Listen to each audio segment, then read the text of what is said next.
up, everybody? Hold on a second. I'll be right back. I got a few more things I got to get to set up. But yeah, give me another minute or two.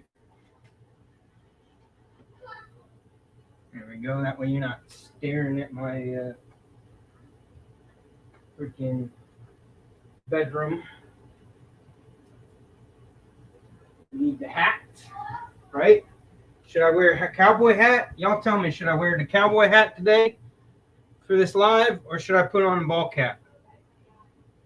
Is B&A in here? B&A, you want the cowboy hat or do you want the buck hat? Buck hat or cowboy hat? Which one should I go with? Should I go with the cowboy hat today? Y'all see what shirt I'm wearing? I got the Bucky shirt on. All right, let me get a drink, and then we'll sit down and get to it.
Y'all do me a favor and try to keep your volume down, Cass. Yeah, I hear you the loudest.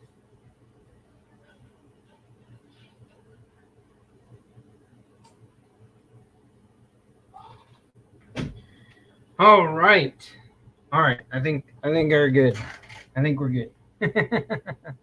How's everybody doing? Yeah. Ed said the cowboy hat. So here we go. We got the cowboy hat, and we got the Bucky's t-shirt. Y'all see this shit? Isn't this freaking awesome?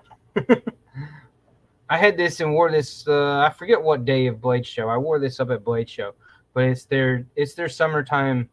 There's your Bucky guy right there. And it's got the surfboards and the palm trees and the cup, the Bucky's cup there, and yeah, cool shirt, fun summertime shirt. And it's made out of that lightweight stuff, so it's real comfortable. Dang Ross, yeah. All right, so yeah, B&A, you're driving home from work or a trip. Budget guy, what's up? Joe, how you doing? Good to see you. Neil, right on. Glad you stopped by. So,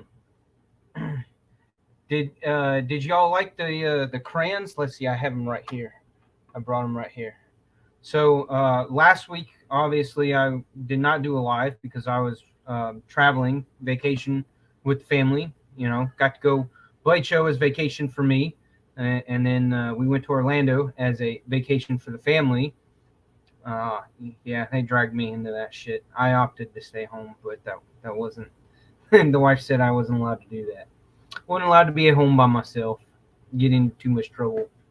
But so we went to Orlando and went to Busch Gardens, which Busch Gardens is in Tampa, which is about an hour and 15 minutes from Orlando. What are you talking about? One of those paper airplane hats. This hat is a legit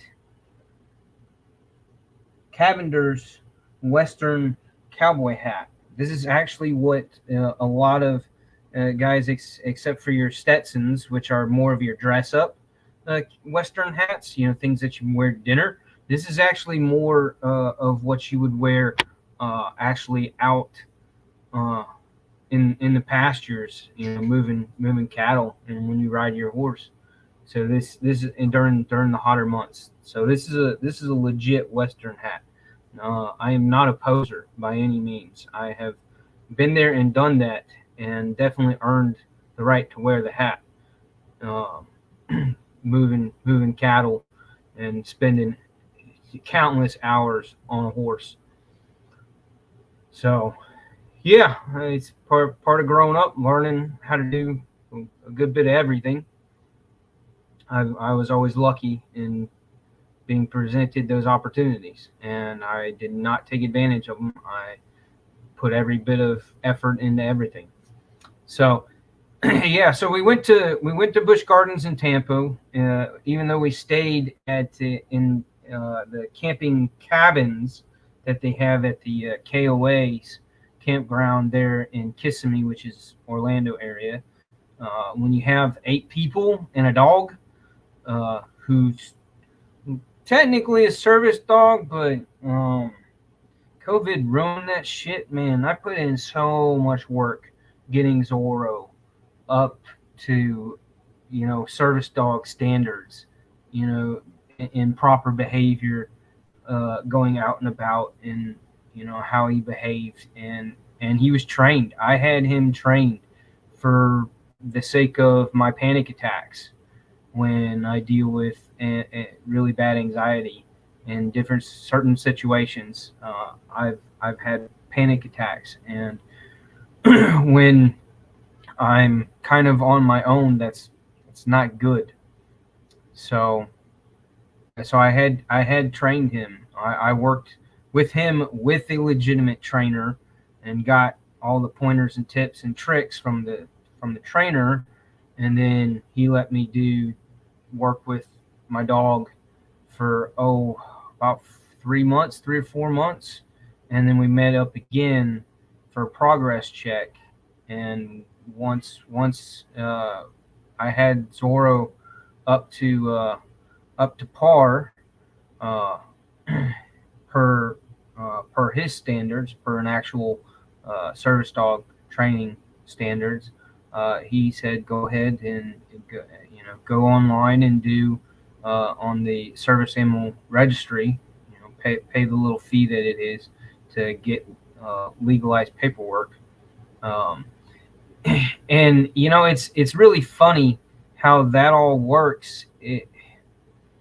I mean, technically, your service animal is supposed to have certification papers. Although there's a number of uh, websites and companies that do certification paperwork for service animals, and uh, you really don't have to prove anything to them as far as whether or not your animal that you're wanting to register as a service animal is legitimately capable of performing the duties that are required for whatever medical condition they're supposed to be assisting you with. So it's a very thin, shaded line, uh, with not a lot of specific diameters to it. So really, technically, I mean, not technically, but logistically, anybody can go to one of those service animal registry websites, with those companies, and fill out the information for your animal. Get the picture, pay them the money, and they'll send you the paperwork and the certification letters and all that stuff.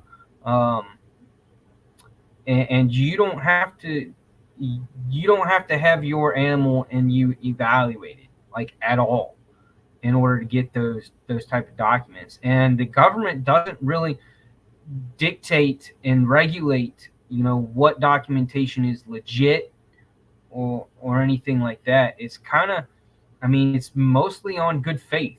It's mostly on a mutual understanding and trust that you are not bringing in any old animal along with you for the ride just because you want to. If it's a service animal, it's performing a service for you, and that's just completely riding on good faith and trust and respect. and a lot of people, from what I hear, a lot of people abuse that.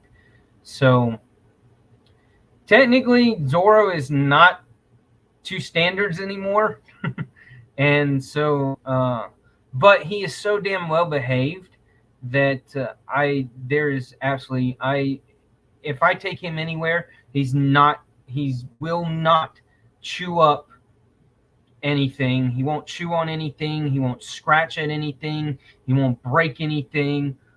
He doesn't uh, go bonkers when he sees another dog or human. You know, he doesn't. He will go after a rabbit if he's not um, under my direct control. Uh, nine times out of 10, if he sees a rabbit or a possum or a squirrel, and I tell him no, 9 times out of 10, he parks his ass and obeys. If I don't get out that no fast enough, though, man, this dog will bolt. He flies. My dog is fast as fuck. He is quick. He's gotten a couple of raccoons, or not raccoons, squirrels in the backyard. He's gotten a few. And he takes care of any moles that we end up with as well. So, but yeah, so since I have his certification paperwork and everything, uh, the KOA doesn't charge me a pet fee, and I mean he's one of the things that I paid great attention to when looking at getting him as not just a family pet, but with the idea of training him for being a service animal. Um, one thing that was important to me was that he was also one of the breed mixtures and tested for what? Yes, it's on mommy's dresser. Tablets on mommy's dresser. It's up on mommy's dresser. Uh, I wanted his skin, his fur to be hypoallergenic, um, and like allergy free.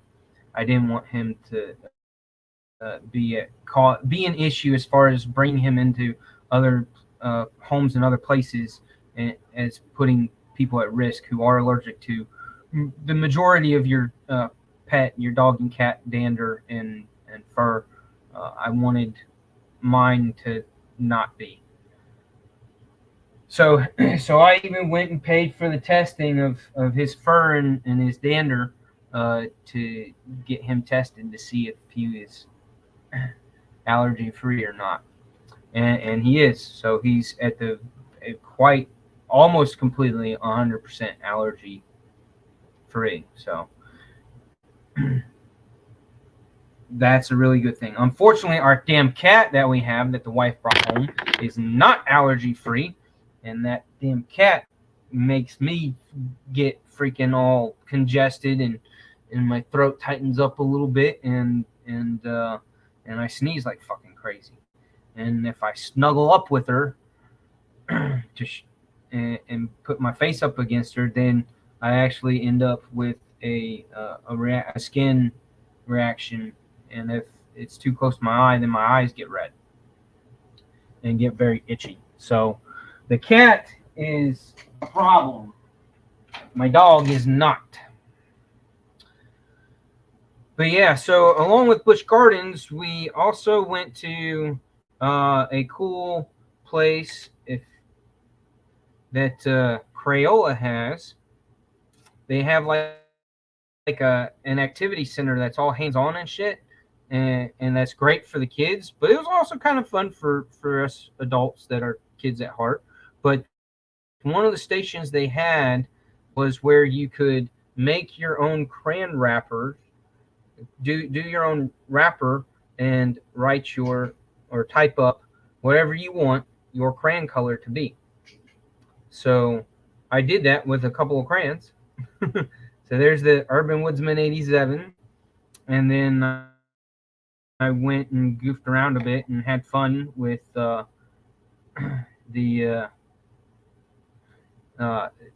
what is it, Maddie and Stevie and a handful of others that came up with the Turban Boobsman thing. So I went with Boobsman Bonfire Red.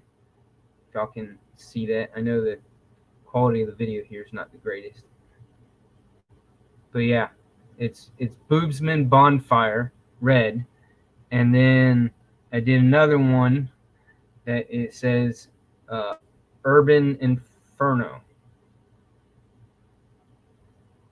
Urban Inferno Red. So yeah.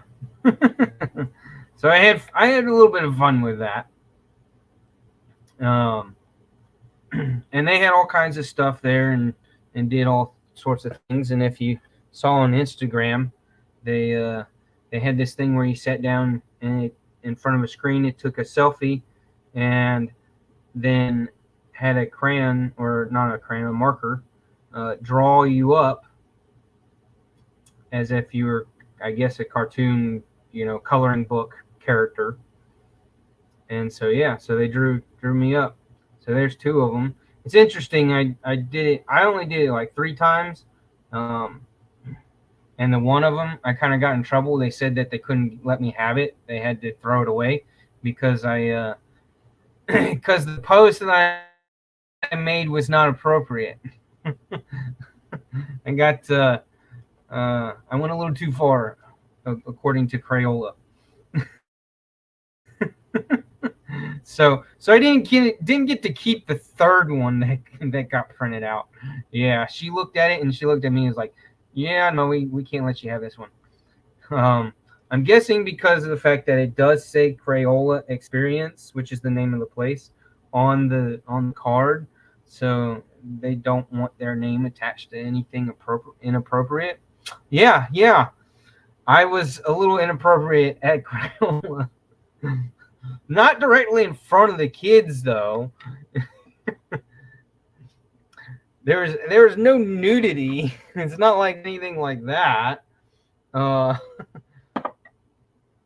no, I stuck my tongue out between some fingers. Is essentially what I did. Y'all can put that together pretty quick. So no, it was. I mean, we spent probably about 3 hours in that place. I actually got. I don't know where I put it. Crap. I don't know where I put it.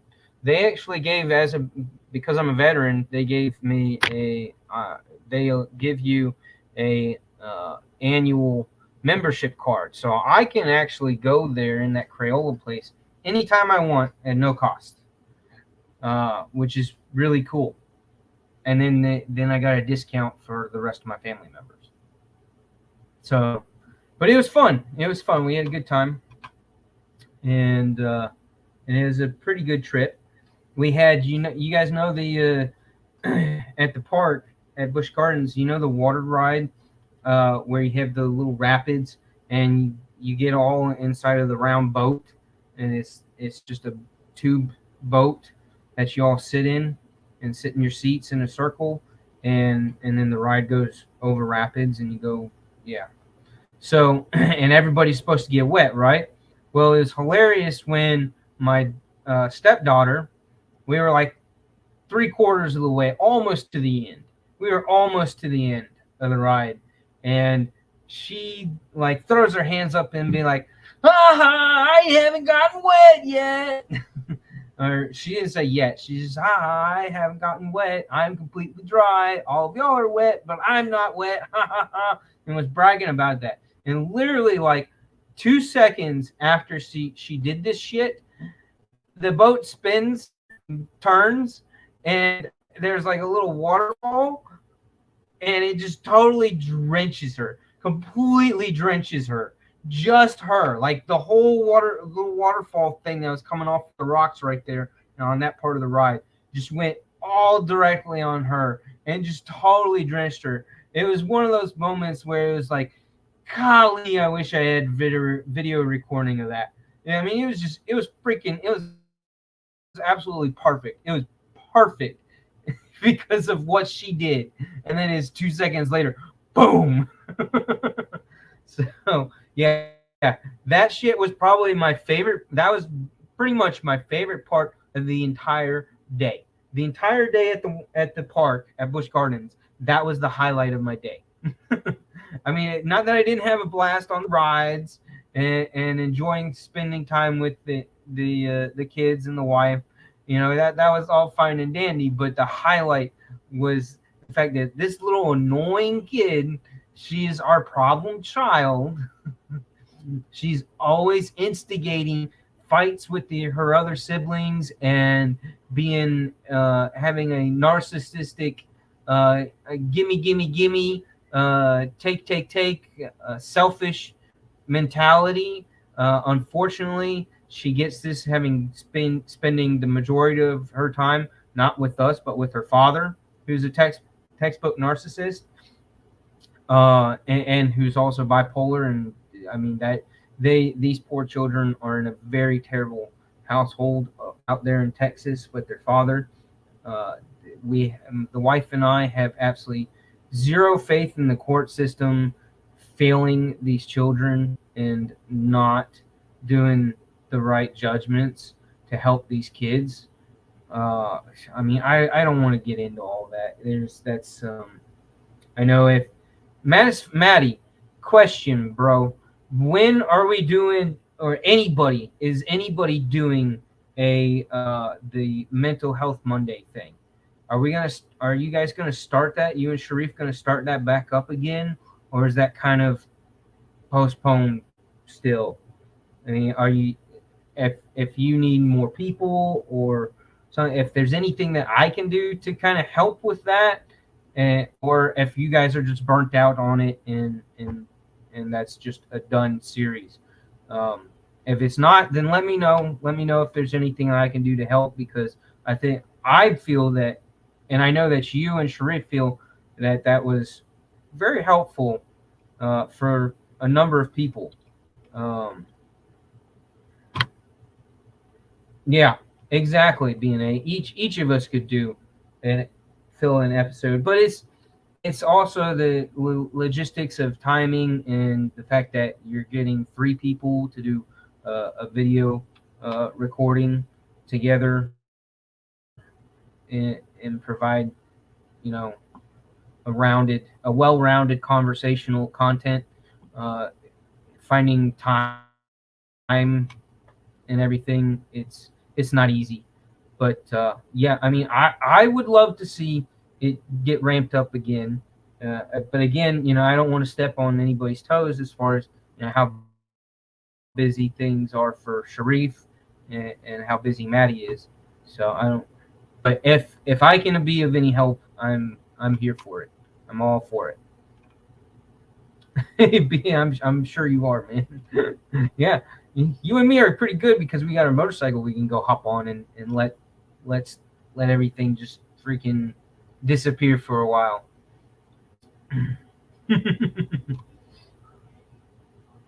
Oh, you are? Okay. Good. Good. Glad to hear it. Again, if there's anything I can help with, let me know. Don't forget about what I can possibly do to help out. But yeah, so the Crayola thing was fun. Busch Gardens was fun, and not being at work was kind of fun. But I gotta say, now I'm pissed with work. I am hating work right now because of the way things run with that company. And I'm quite certain that they're not the only company in retail that does things like this way. Who's my I can never remember who's my guy who's retail for over 20 years, who's a manager. Who is it out of the group here? I know one of you guys is. It's not. Is it you, Neil? Who is it? Or is it Ross? Who's my guy that who's been in retail for over 20 years? Oh, you've been okay, Neil. You've been at Hellmart. So, I mean, Anybody who's been in retail for more than 5 years, somewhat recently, okay, yeah, 36 plus years, she's, bless your heart, man. Bless your heart. I haven't even been, I've been at it for almost 8 years. And I can't stand it. I'm so ready to get away from it, but I do the job searching around here for my area, for the county, and like there's nothing that would really be an improvement for me, which sucks. Unless I swallowed my pride and went to fast food, which I really really don't want to do, or be a manager for like a gas station food court thing, like your convenience store at the gas stations. I don't want to work at racetrack. I'm sorry, I just really really don't want to work at racetrack, and I don't want to be, and I don't want to serve food at McDonald's or Burger King or Winn Dixie or be a bagger at Winn Dixie. I don't want to do that. Uh, so, but what's frustrating is that this is how the company that I work for. Again, I'm not gonna say it, even though I know most of y'all probably know already. And I'm sure you tell me, Neil, if you see this. I want to go work at Buc-ee's. I kind of do. They're starting to do interviews with people, but supposedly these tattoos on my hands are a no go for working at Buc-ee's because they still have the ethics of no tattoos no being visible, and I can't really cover up tattoos on my hands and help customers and help inventory in the store and stuff. I'd have to wear long sleeves and gloves, and I just and when the heat index is 118 degrees, not happening. I cannot do an 8-hour shift wearing gloves and long sleeve shirts all the time. Yeah, I want to see you do that, Maddie, out there in Arizona. Yeah, you do that. See how you like it. Yeah, I thought about that too, Dr. Drew, dude, and that's a possibility. I'd have to call and ask them. If I'm in the beaver costume, which I would have fun in the beaver costume, but that would work. I could be the beaver, the Buc-ee's beaver, for like a 4-hour shift, a handful of days a week. I would not mind that. I would not mind that at all.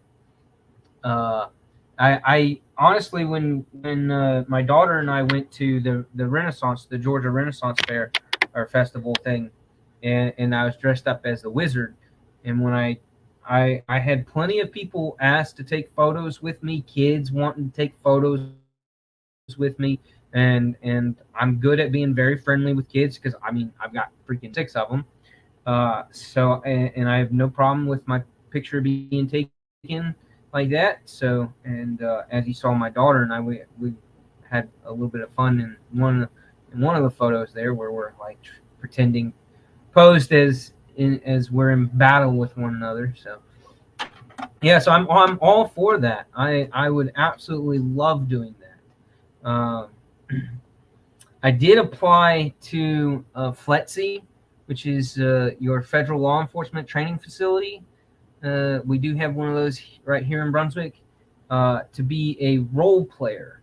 And that's kind of, again, doing the whole dress up and to an extent in some way, shape, or form, and play a character.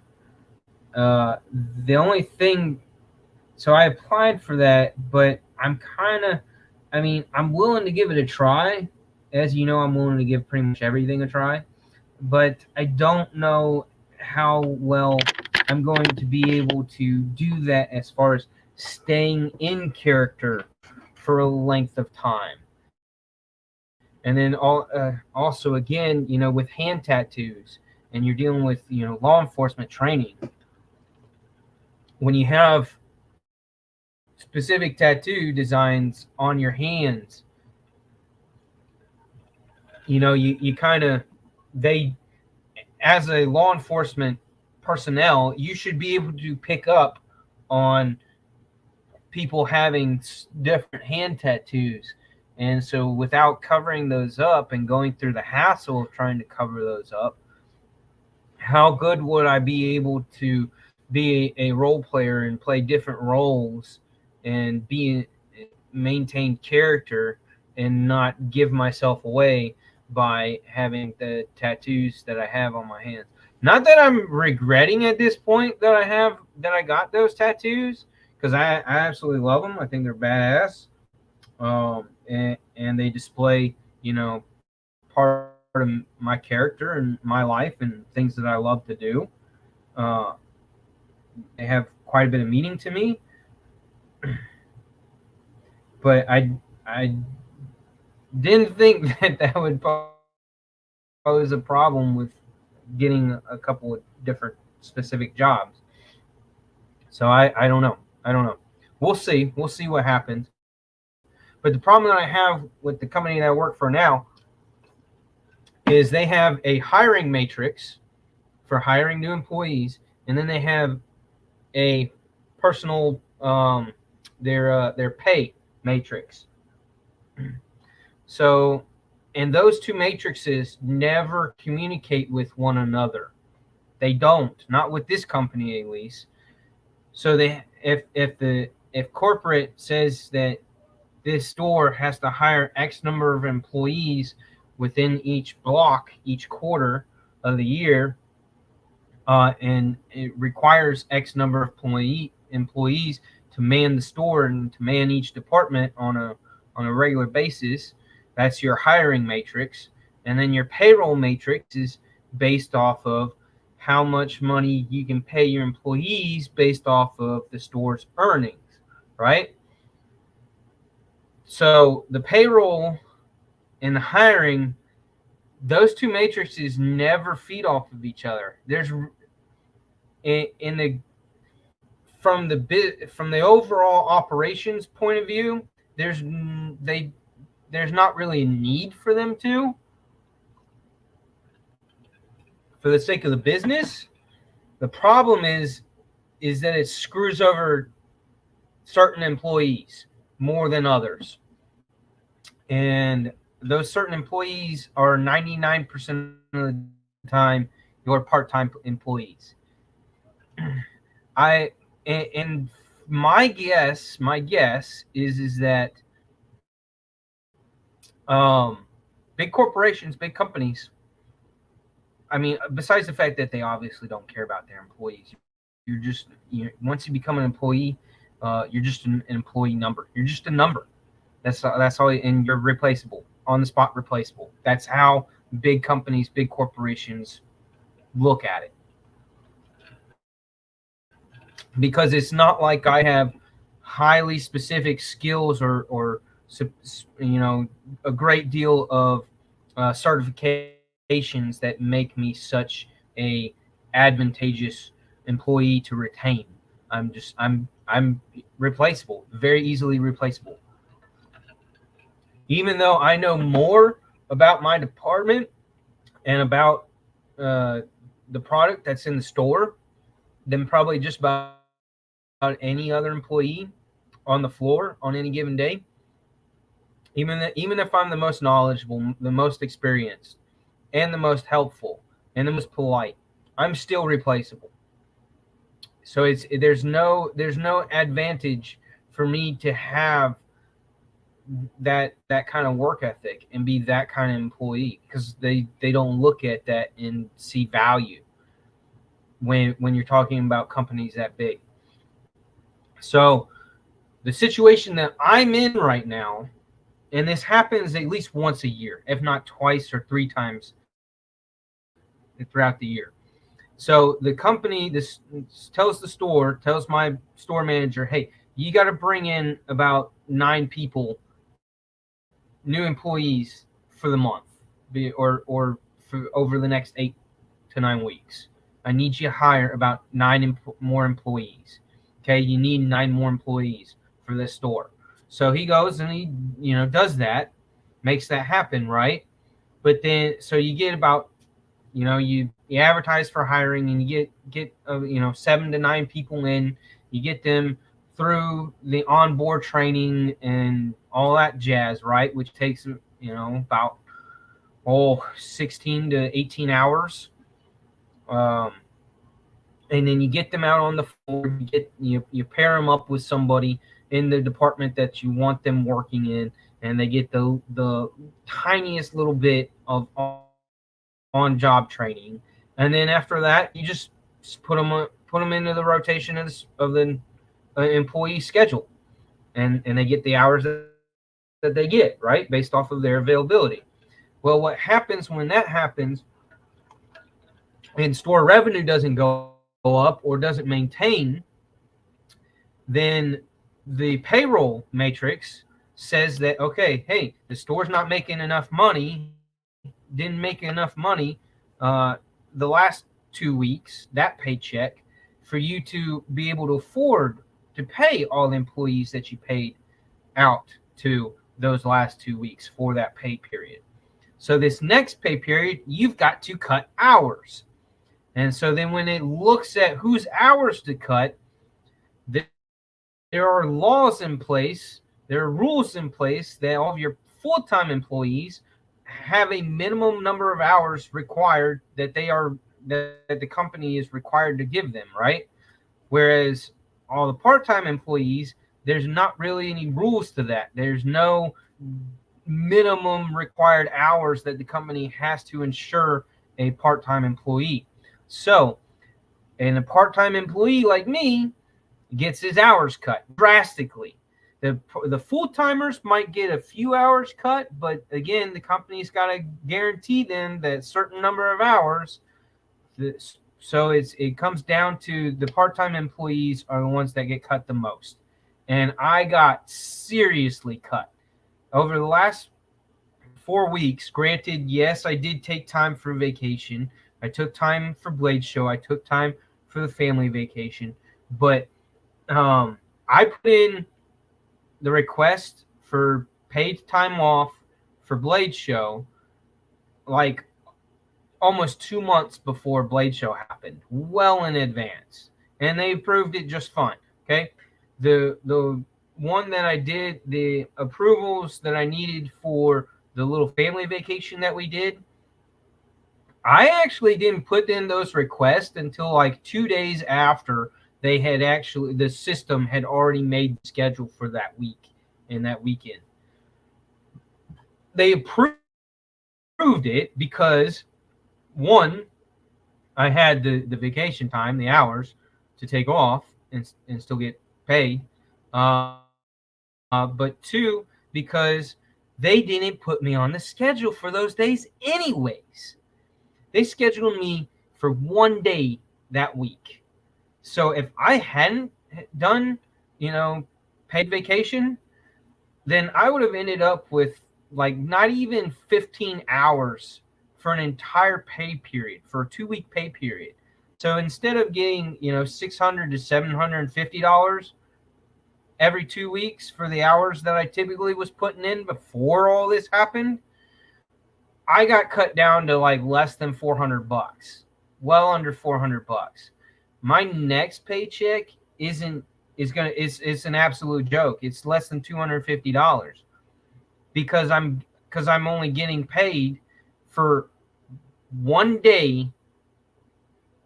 Not next week. I don't work at all. I'm not on the schedule at all next week. I don't get 1 hour on a payroll for next week. And then the week after, I get 1 4-hour shift. A 4-hour shift. So I get 4 hours of pay time for over the next 2 weeks. And I'm basically tapped out as far as time off goes, paid time off. So yeah, for the next 2 weeks, I'm free. I'm free to do anything. Y'all want to do something? Let me know. I'm broke as shit because I'm only getting paid like my next paycheck is gonna be less than $250, which is half of what I really need in order to you know, take care of all my bills and help my wife with putting food on the table. Um, so yeah, I'm very much needing a job here. uh, because this is like the third time in the last 18 months. Yeah, third time in the last 18 months that this has happened, where I've had to go about 3 paychecks being scrunched down to next to nothing. Um, and it really sucks. And there's just no stability in that. And I don't have a primary job. I don't have a full-time job. The wife is a nurse full-time, and I've got a little kid, suburban, that I've got to pick up from school at 2:20 in the afternoon.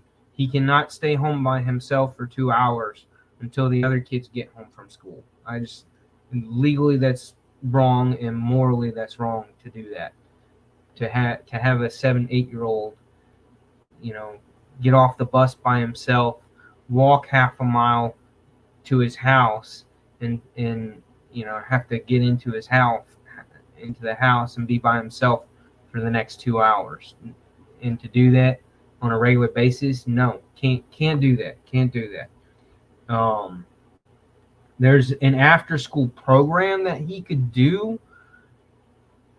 but then I'm trying having to pick him up at that gives me like an extra hour and a half.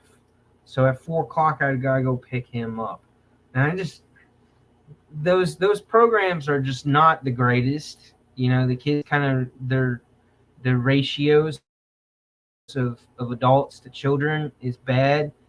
Typically, the kids that are in those programs are the kids that don't get a lot of parental supervision, and and that kind of really sucks because their behavior shows they're terribly behaved kids.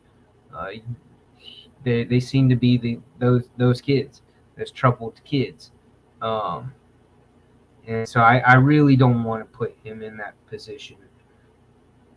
So as long as I crank in an extra $1,000 to $1,500 a month on top of my disability pay that I get, then I'm good. Then I'm good. But when that extra part-time pay gets cut in half, it's a struggle. I can only do that for about a month or two, and then it's a real struggle. And I'm tired of doing that struggle. I don't know if other people in retail see that in with other companies. I didn't have that issue when I worked at Academy Sports and Outdoors, uh, but I do have that problem now where I work now. I just really want to get away from retail. But anyways, that's enough about that. We're not gonna beat the dead horse on that. What do you guys think? These are these little Amazon beads. What do you guys think of those? I want to say it was like $14, and I got 3 of them. I know I kind of showed these off last time, and I carried the Nimble a couple of days this last week. Absolutely love the Nimble W. I just need a Ronin. I need a Ronin, and I talked to John the other day. I was messaging back and forth with John from EMP EDC on Instagram, and I was asking him. I was like, "Look, dude, I need you to do another batch of Ronins because that's the only one I need, or well, not the only one that I need, but like the only one that he's already had out that I didn't get around to picking up that I really would like to pick up." I'm not a big fan of Tonto blades, but the Ronin is kind of sick, and I would love to have a Ronin. But I told him, I said, look, I want a Ronin, but I want a Ronin that has that sick ass fat carbon, gold swirled carbon fiber um, handle on it. So if you pull up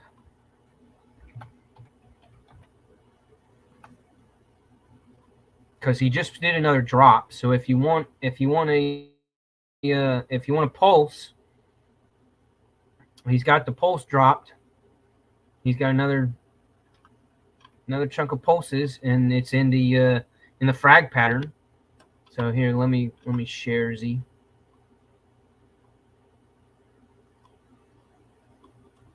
There we go. So you got the pulse with the horizontal lines, like the one that I have, and then you got the one with the Bowie, new blade shape Bowie. Y'all want to take a look at that? Check that out. An OTF with a Bowie blade. Isn't that pretty sweet? And he's got the gray stone washed. He's already sold out of the Ultim one. And he's got the Zerkatite clips. So if you want that. But let's go back.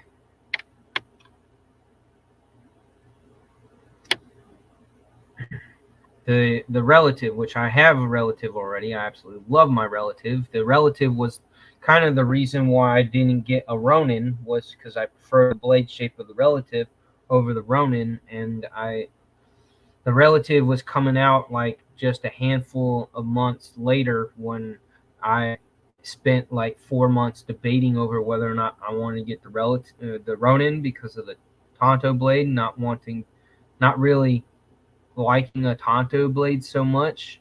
At the time, I was kind of like, ugh, I love the knife. I love everything about it. If it was a reverse Tonto, I'd be all for it, and then would have picked one up in a heartbeat. But since he showed the relative, I was like, well, I really like the relative more than the Ronin.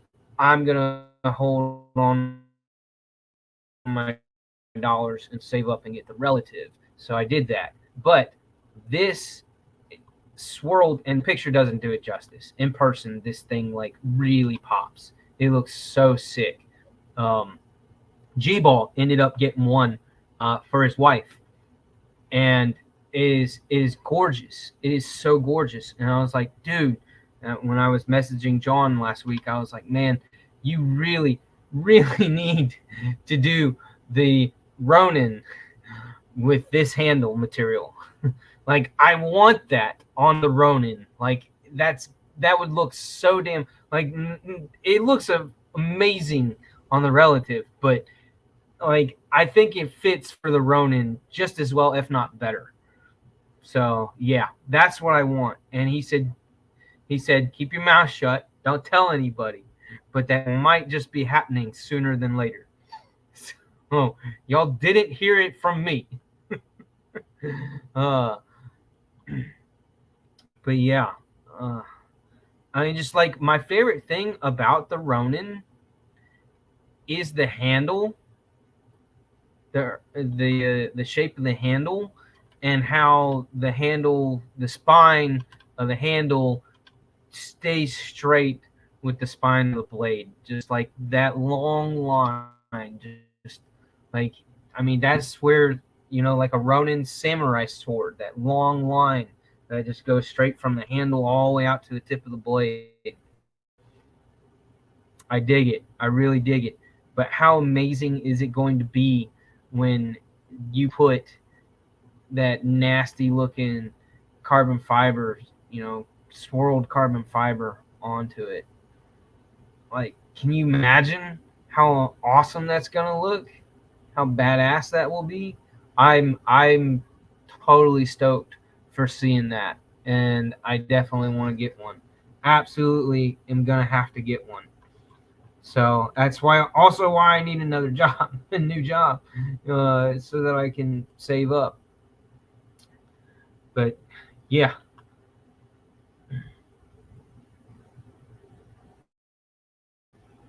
long-winded. If I'm, you think I'm long-winded? Neil, I do, but I don't. Like, that's kind of. I'm sorry I did this on the live. I kind of needed to vent a little bit, so I apologize for going on about retail as long as I just did. I will trying my darndest not to do that again, but I really needed to vent, and I needed to vent to somebody who has an idea of what stress that is.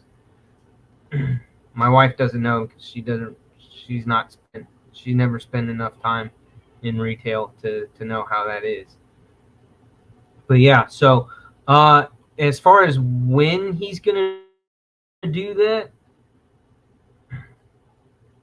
I'm not sure. I'm not sure if it'll be 3 or 4 months down the road. I don't know if it'll be before Christmas or it'll be in the early parts of next year. My guess is probably not until the beginning of next year. But I'm pretty sure it'll be for sure up. They'll be up for grabs before Blade Show next year. That you'll be able to get a Ronin with those other handle materials. Yeah.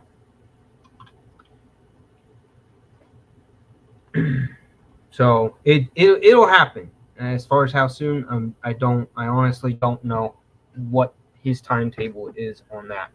He's also looking at, if you talked to, for anybody who went to Blade Show and talked to him and checked out the really fat, the really big pulse. That's kind of, I believe that's his next batch of stuff that's going to come out, and he's going to do like a limited run of that. He's thinking somewhere around 100 to 150 of them, of the big guys, because it's more of a novelty thing. It's for suckers like me who are obsessed with the pulse and just think it's incredibly awesome to have a big pulse. So I have not, since Blade Show, I have not gotten any new knives. Again, just because I spent so much at Blade Show, and then and I also bought Sharif's knife, his new knife that he's got, that will hopefully within the next couple months get enough pre-orders filled that he can go ahead and put in the order with I believe it's Riot that's making them. I'm pretty damn sure. So that he can place the order for him with Riot and get those done. So fingers are crossed. If you haven't checked out Sharif's new knife, that is really outside his main design flair.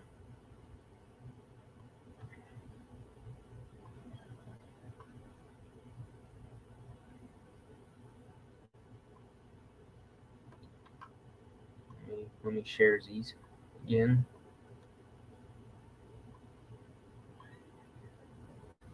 I mean, it looks very plain. I know. That's kind of part of the point in the design of it. It is a rather standard folding knife. Nothing super special about it, other than the way the pocket clip is done, which was kind of what I needed when he showed it to me in person, his prototype. And I slipped it in and out of the pocket a few times and then looked at it and was like, yeah, that needs to be a thing of the future for not just his knives, but for a number of companies. That anytime you have a knife handle design that you're struggling to get the right type of clip on it that doesn't create a hot spot, this is the answer. This is straight up the absolute most perfect answer for those clips on those knives that create hot spots. When you have a clip that just sticks out too much, with the ergos are good when you take the clip off, but then when you put the clip on, you feel that hot spot. This is the answer to that. You see how he recessed underneath that clip, just that area where the clip makes all that contact with fabric when it goes in and out of your pocket. It's like, and it doesn't compromise retention. It doesn't. It's just enough. It's the right depth for the milling out for that style clip that makes that clip so low profile in the hand. Like it really like there are very few knives that when you hold it that clip disappears, that truly disappears, and this clip does. With that configuration, the style of that clip, and the way that recess is done, it freaking disappears in your hand. You do not know there's a clip on that knife when you hold it. You just, it's beautiful. And it slides in and out of the pocket so nicely. You don't have to worry about that one tearing things up. It just works so incredibly well. Sharif blew it out of the water when it came to that. I don't know how long he spent working on that part of this knife, but it's. I mean, when you put one in your pocket and you hold it in your hand, like it's gonna blow your mind. It blew my mind. It blew all of us there at Blade Show that handled it was like, damn, that is good. That is really really good. I was chatting with Sharif the other day too, and talking about how it would be an awesome idea. And he actually is like, I love it. I'm going to look into the logistics of it.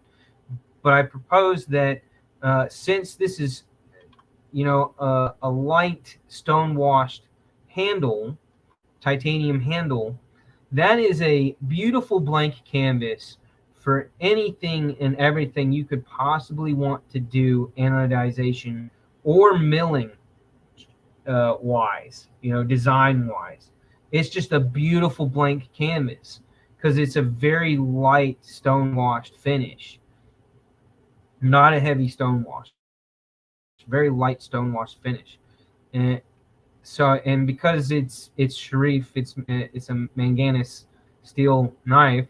I thought it would be awesome. I would love to have my personal one be anode with the sunset colors of the sun. Do your reds to golden yellow, and just have red to golden yellow fade through the handle, and then have an etching done on it of on the show side. I would do a desert scene with the pyramids and maybe a couple camels. And I quickly found a photo, like a clip art type black and white photo to show Sharif what I was talking about with that kind of a scene. To do the pyramids and a couple camels on one side with that color anodization, and then on the clip side to do like a handful of just sporadically on the handle, do a handful of Egyptian hieroglyphic symbols. That would be really sweet to have that done on the clip side, to have some Egyptian hieroglyphs. That would be that's how I envision my personal one being done.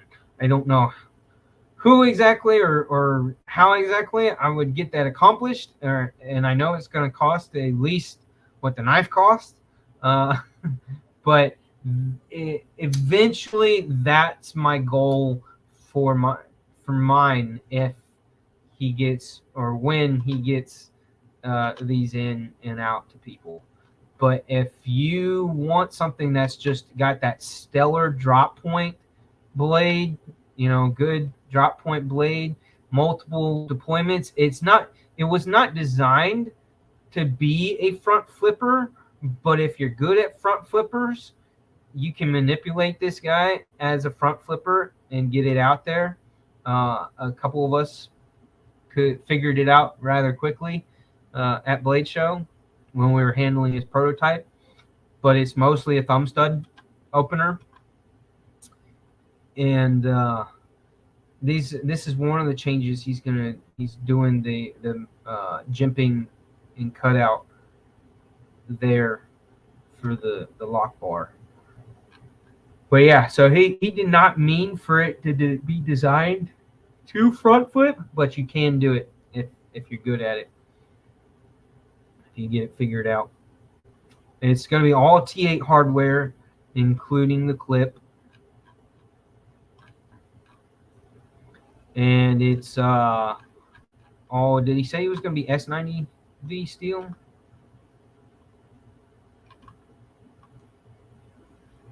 Or MagnaCut.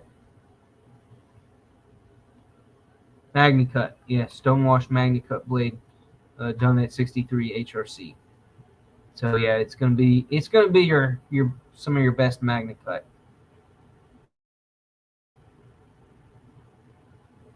I would have been happy if it was S90V2, but yeah, Riot's making it. 4.4 ounces. The other thing that I think is a genius idea on his part is I think he's including skiff bearings as well as thick washers, or maybe I don't know what bearings is going to come in it, if it's going to be just Riot's bearings or if he's going to do skiff bearings in it. But it will be compatible with skiff bearings as well as thick washers, and I'm pretty positive he said that he's going to include washers in the package with it, so you can swap out and have either or. I want to say that his proto was on bearings. But yeah, so he dropped the pre-order, started the pre-order on these at Blade Show. I think that Saturday. I'm pretty positive that he did it that Saturday. Oh, he's still waiting to get enough pre-orders to place the order with Riot. So, spread the word, help him out just a little bit, because it is. I mean, I know it's just it looks, first appearance, it definitely looks like just a basic folder, but with the way that pocket clip's done and the fact that it's a blank canvas and it's well done MagnaCut by Riot. I know his proto, I think they do all their protos in M390, but and then the fact that you can swap out, go to bearings or washers. Yeah, there's a lot more to it than what you get at first glance. It's going to be a sweet knife. There we go. That's all I'm going to do as far as promoting Sharif's new knife.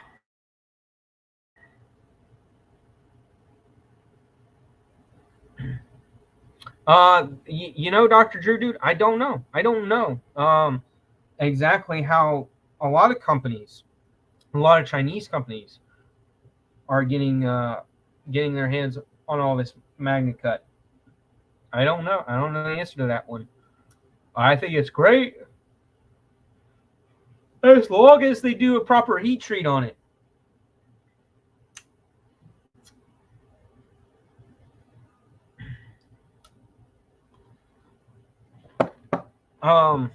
Another thing I wanted to share with y'all before we call it quits today, because it's 5 o'clock.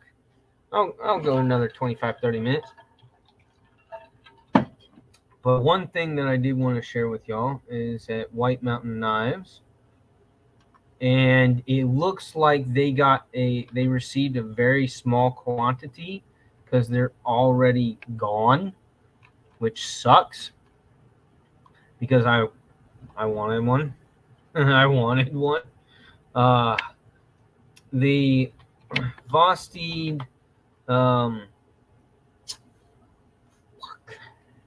why can't I think the name of it? Brain fart. Stop it, Urban. Why the brain fart? The hedgehog.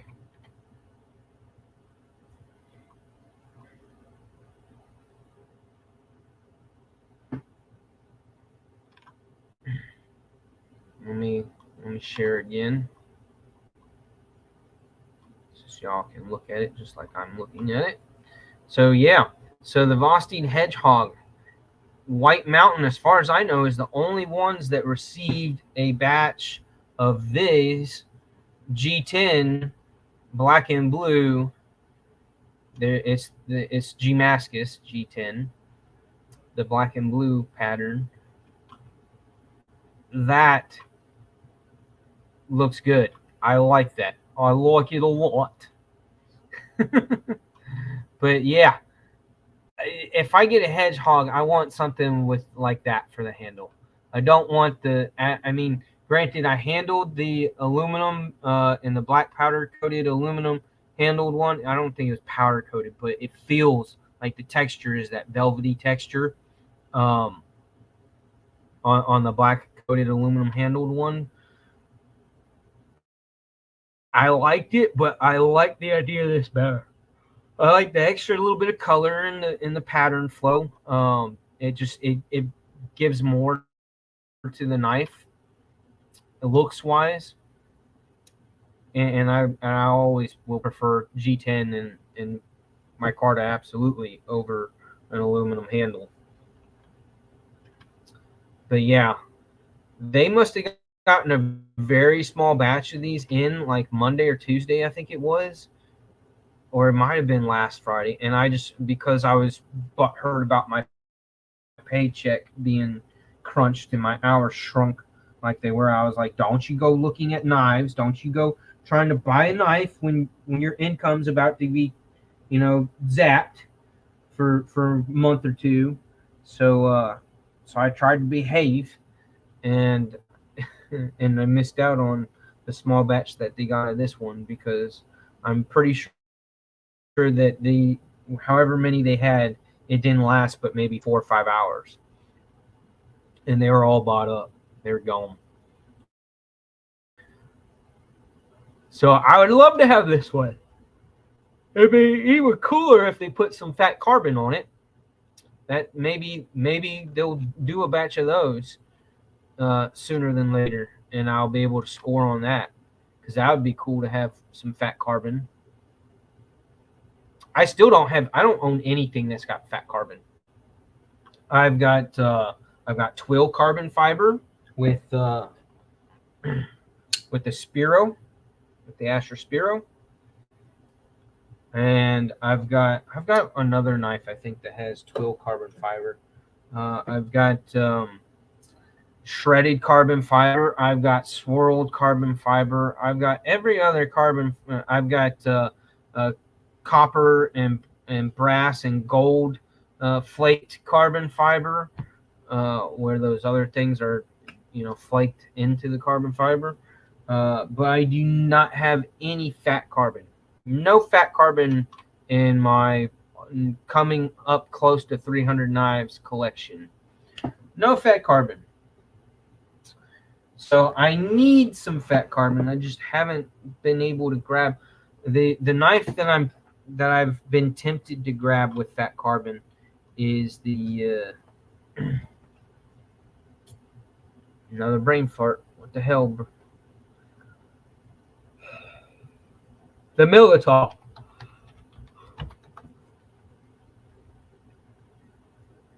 I really like and absolutely loved the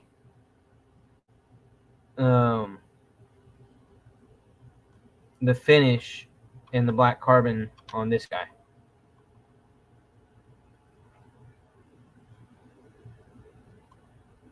That thing is sexy. My only thing is the blade shape just, I'm not that big. Y'all know what my favorite blade shapes are. I love a straighter edge. I love a nice warny or sheep's footy cleaverish blade shape. I'm not all about clip points and drop points and things of that nature. I prefer a nice drop. I just this is not my cup of tea blade shape wise. If they were to put a reverse Tonto, Warncliffe, or sheep's footy blade on this, I would have already owned one. That's what's holding me back on this knife. There's just like I want it, and I held the ones that they had at Blade Show, and I liked them. I hate the fact that I picked it up and was like not wanting that blade shape on it, and I hated that. I hated not not liking that blade shape on that knife. There's nothing wrong with it. I just that's not my preference, and I hated that it's not my preference because I want to like the knife. I like everything about it, but the blade shape, and I almost beat myself up over that because the Militol is such a great knife. It is such a great knife. Well, see you later.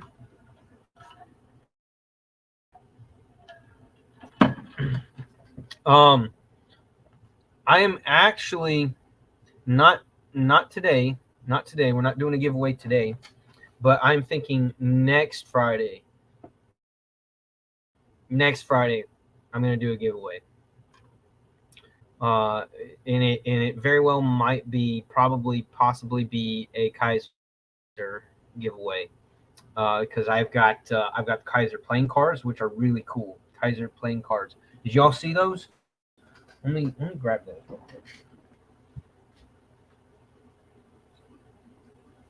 Oh, I set them down over here somewhere. Where did I put those? Oh, right here.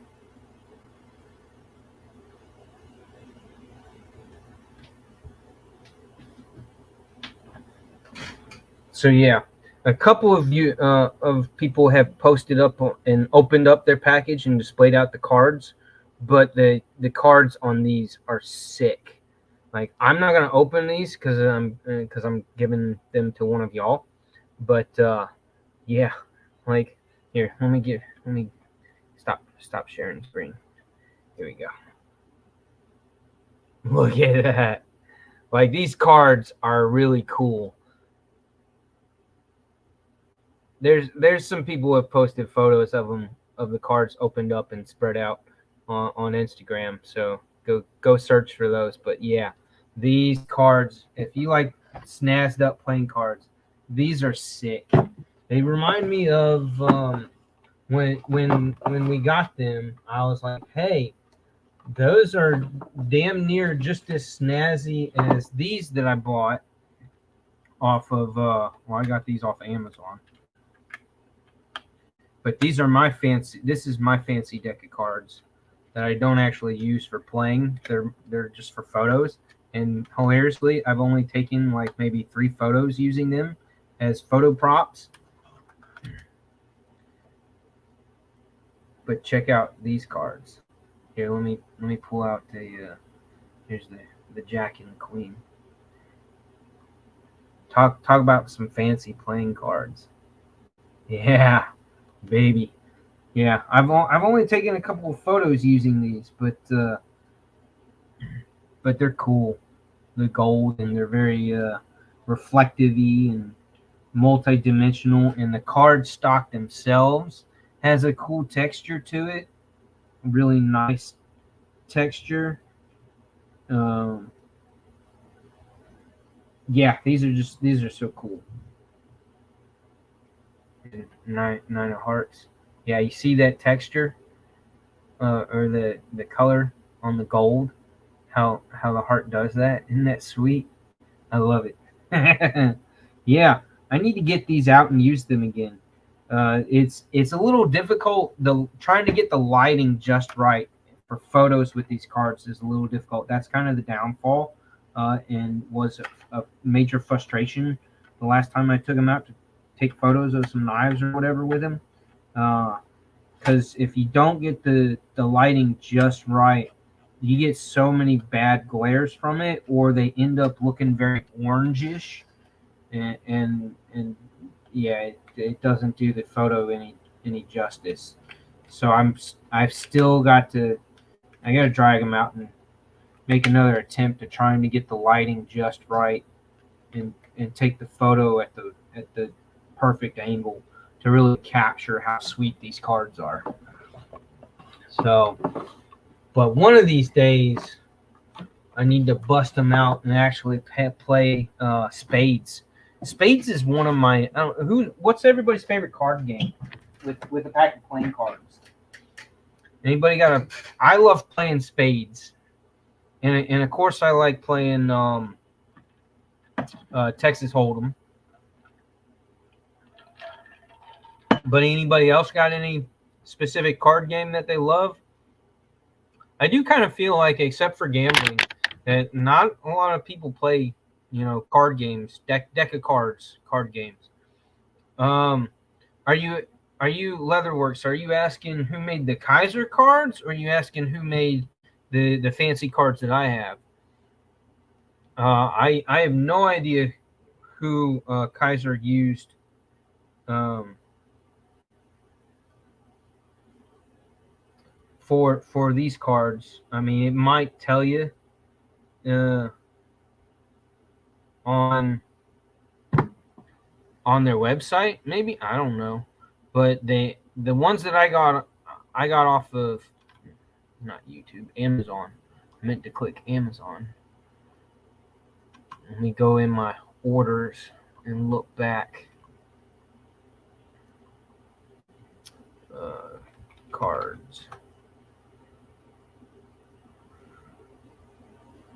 FYI, everybody, all my two main winners from the last Friday's live that I did the speakers, that we did the numbers game for the speakers.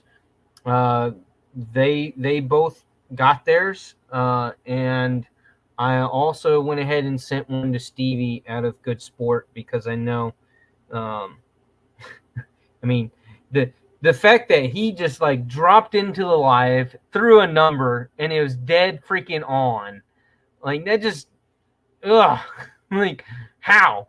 Why can't that happen to me? Why can't I pull off some slick shit like that? Right? That just blew my mind. And so I Stevie has been guilt tripping me, and all in good hearted, love. He's been sort of guilt tripping me and teasing me about how I just showed up at the Airbnb and freaking ate their pizza and ate their fancy cheesecake that he got from man's wife. Uh, like he keeps poking me at that one. So I sent him a speaker, and on Instagram I messaged him. I said, hey, here's one's going to you, one's going to the other two, so they're good, they're taken care of, and I'm sending you one, and just consider it as payment for the pizza and the pie that I ate, and not bringing you any beers. Oh. I'm trying to find. It's been a while, man. I bought that pack of playing cards on in March of 2022. That's how long ago I bought those playing cards. Here, let me and look, check this out. For as nice as, and they feel nice quality. Like, I don't want to bend them. Ever play cards against a woodpecker? They get a great poker face. Nemo.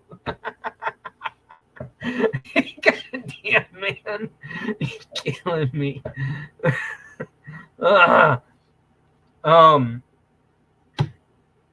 Here, let me Nemo, fucking killing me, man. You can kill me. That's funny. That's good. That's good. Woodpecker poker face. Here's the ones that I bought, and they came. You got your black with, I guess, like a silver. Well, that's black colorful. So then you get gold and silver and shades of in between, and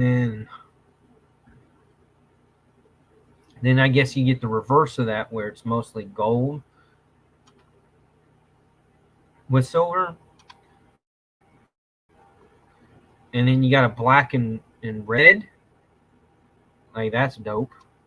I like that. Black and red. Great colors. And then you got the black skull, so it's like the full blackout. That's pretty.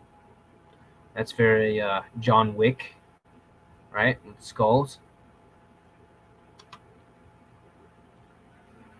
And then you got this colorful. It's a little too fruity for me, but nonetheless, pretty slick. And then you have the straight silver ones where the card is silver, and then you get all the colors. That's pretty snazzy. Like that's a little easier to see, a little easier to read as you're playing. That's pretty sick. I like the Joker. Look at the Joker. Very vibrant colors. Like that's what what's impressive to me. Besides the texture of the cards, how vibrant the colors are. It's just like they're intense. But yeah.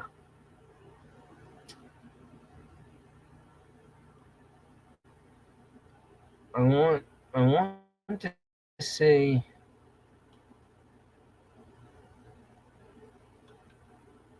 I want to say it was this one that I got. Maybe I don't know. I got the one that's gold. That's the black. That's the black colorful. Did I get? No, I didn't get this one because those are all silver. All the numbers and the spades and the non-face cards. Did I get this one? Maybe. I had to have. Yeah, I must have gotten the black colorful dollar. Whatever they mean by that. But yeah.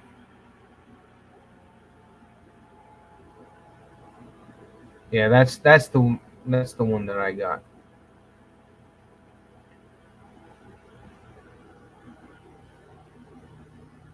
Oh, they're saying like the pattern of the image is like a dollar is, um, with all the little lines everywhere.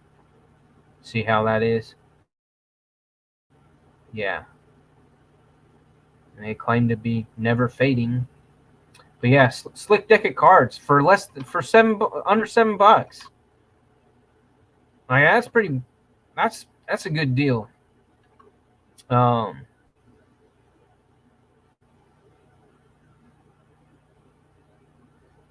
whatever brand that is. Again, all made in China shit. Here's another deck, another set from another re- out retailer outlet. That one's kind of cool. The dragon. If you like dragons, that's pretty dope. Interesting. And then they got a wolf one. Yeah, you can find all kinds of crazy playing card decks. Like, look at that with the knights in armor. That sexy bitch, that queen. That's a queen everybody wants to get after, right? Knight on the horse, and the horse has got armor on it. The crest shield for the ace of diamonds. Nice. And what's this one?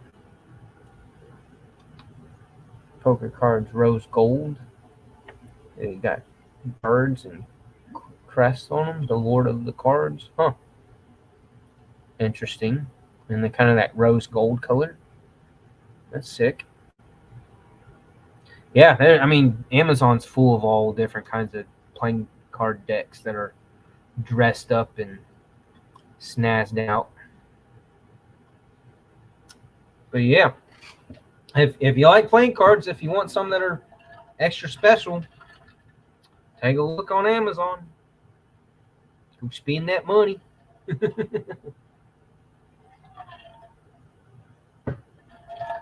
Well, Leatherworks, it doesn't say anywhere on this packaging, on the outside packaging, and again, it's shrink wrapped. So being that I'm gonna I got two decks of these that will end up being used in some future giveaways. One being next week, hopefully, is the plan. Um, but it doesn't say anywhere on here who makes them, who did them. Uh, What do you want me to go to their website and see? Or where's my phone? There's actually on the side here, there's a QR code. If I scan that, if I can get my phone to scan that through the cellophane wrapping, let me see if that gives me that. If we can figure out the answer to that question that way.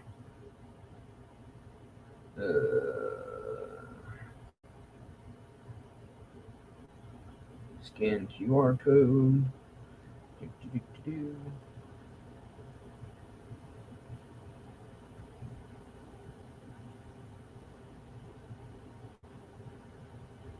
There we go. Grab it. Open link. That takes me to the Kaiser site. And that just takes me to the Kaiser site. Is all that QR code does.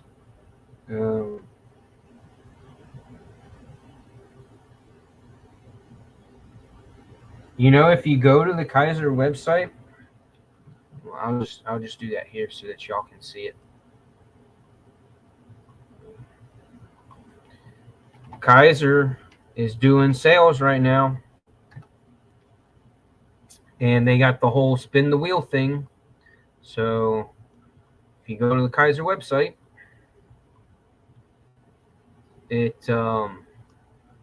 join our newsletter for a 10% off coupon code. Not going to do that at the moment, but then it brings over and you got the spin the wheel thing. So it wants your name and email.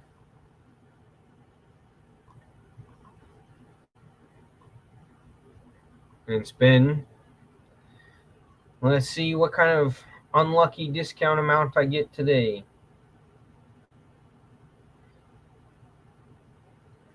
Oh, wow. $30 coupon on orders over 200.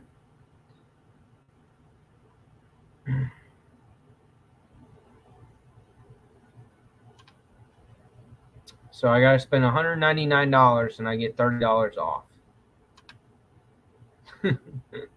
Okay. I mean, hey, if you're going to buy a couple of knives, $199 ain't that far to go. But they've got their 11th anniversary sale, clearance sale. And we wanted to know cards, playing cards.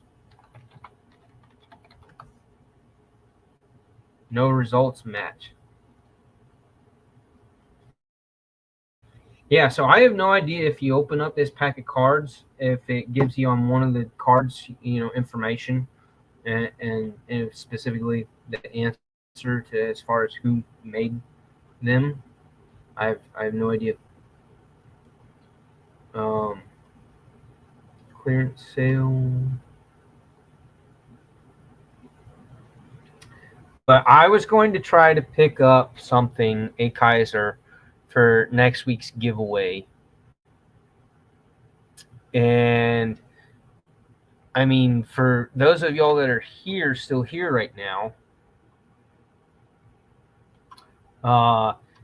it out of anything that Kaiser has, and you might want to pull up Kaiser's website if you can and look at their new stuff.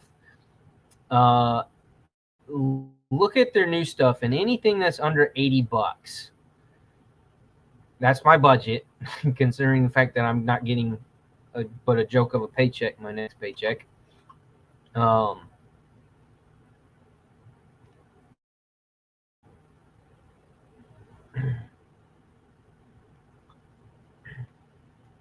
But y'all let me know what out of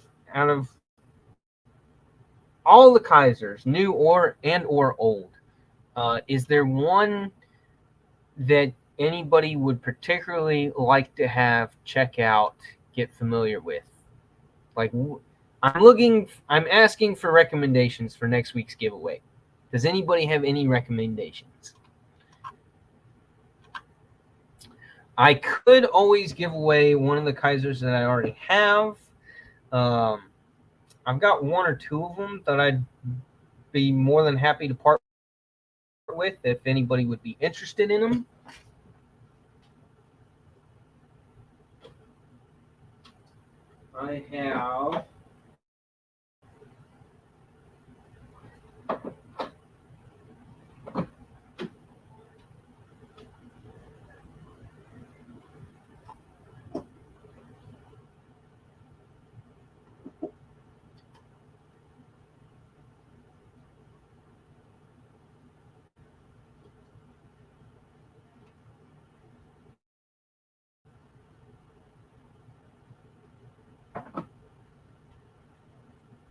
I have I have a Kaiser Feist, and I like my Feist, and I have a Kaiser Beg Lighter, and I like my Beg Lighter. So I'm really not willing to give away those, uh, unless I someone wants to trade a Feist XL. Like I would trade my Feist for a Feist XL, and maybe $10 to $20 as compensation for the fact that the XL is a little bit more knife and a little more price to it. But I would actually like to pick up and have a Kaiser Feist XL over the standard size. The standard size, it makes for a great fifth pocket knife, but it's just a little too small for me. I prefer the Feist XL because the Feist is a 2.8-inch blade, and I think the Feist XL, or I might have to get one of these. Who do any of y'all have a Kaiser Gene or Genie, however you say that? I'm tempted. It's in 154 cm and it's $37.50. Like that is hard to say no to. That is really fucking hard to say no to. Like I'm gonna add it to cart and probably ask for my wife's forgiveness after the fact rather than ask for permission now. uh and what are they saying is typically bought together? The Sparrow. I like the Sparrow. I just don't think I wish it was a bigger blade on the Sparrow. It's only a 3-inch blade. Like when I held it at Blade, I've held one at Blade Show and several other places, but it feels like it should have a longer blade. Like it needs to be a bigger knife. That's why I like the Kaiser Genie, or Gene, or however you say it, because it's got a 3.4-inch blade. I like that length on that blade. I like that way better than the Sparrow. Um, but let's see. So that would be a good one. I have, and out of the ones that I already have, I have the original, the Kaiser original, and I almost don't want to give this up, but I never carry them. I never carry this thing. I don't know why. Probably because it feels a little too small to me, for what I'm usually carrying these days. This guy's on the smaller side. It is is it a 2.9-inch blade? I think we're about to get a nasty ass thunderstorm here. Yeah, 2.98 inches. Uh, I mean, it's a fantastic knife. Don't get me wrong, uh, but it's just for me right now, or like last year basically. It's just I've been in wanting and carrying more blades that are at least 3.25 inches in length. That's what I've been leaning to. So I have this guy, and what's great about the one that I have is I wash the blade to almost damn near match. And again, this camera doesn't do it justice on the live here, but on my Instagram I've got a photo or two of this guy. But I darken the blade to where it is almost it's like just a shade lighter than the gray of the handle. So like it's really a gray on gray, and again it looks better with a proper photo, uh, camera photo than it does on video here. But you see the a horizontal streaks. You can kind of see it, but just the wash job that I did on the blade, it just came out freaking perfect, and it just looks really really awesome. And that's kind of why I have continued to hold on to it and not giving it away yet, because I was really proud of how well that came out. I was just really really happy. I was like, thank God I didn't fuck that up. Because I always get nervous when I do chemical washes on blades. I'm like, trying to figure out the right timing, how long, and do I have the right dilution of the chemical mixture to get the best results. So this one came out absolutely perfect, and like I just like it's one of the few that I've when I did it, I was like, that looks fucking sick now. So I kind of don't want to give this one away, but at the same time, it just sits in my drawer. And the only time I get, that I enjoy it is when I take it out and look at the blade and talk about it and be happy about it. How well of a acid wash job I did on it. But no, it would, if somebody else would really like to own and carry this guy, I would be, it would make me happy as well, knowing that somebody else is actually going to use the damn thing, rather than me just keep it in my drawer and just be happy about the blade wash that I did. So I have this one. It might be up for grabs next Friday. And then the other one that I have that might be up for grabs if I don't end up buying one today off of Kaiser's website to give away. The other option that I have is the Kaiser Lat Vin. And I haven't given this one away either because I like the black and white, the tuxedo look to it with the handle. And I mean, it's got a solid blade shape. It's a front, and then what's cool about this guy is it's a back flipper as well as a front flipper, and both are very minimal with solid jimping. So it works extremely well, very very solid both ways. It is a little small for the sake of the front flipper. So if you have large hands, that makes it more of a challenge. And then the other thing that I love about it, great access to the liner lock, by the way. Nice and thin blade that has a rounded spine. Yeah, that's a crowned spine, nice and rounded. Uh, but the other thing that I like about it is they did good as far as paying attention to the fact that when you have a smaller, thinner profile knife, you don't need a massive pocket clip on it. So they did this nice short deep carry pocket clip. It's a nice short one, and that's all you really need. I hate it. It bothers me when I see smaller, this size knives, sub 3 inches that are slim profile, and they put a full size pocket clip on them, and it creates a hot spot, and it's annoying and completely unnecessary, and just that shit bothers me. When you have a clip like this, it doesn't bother you.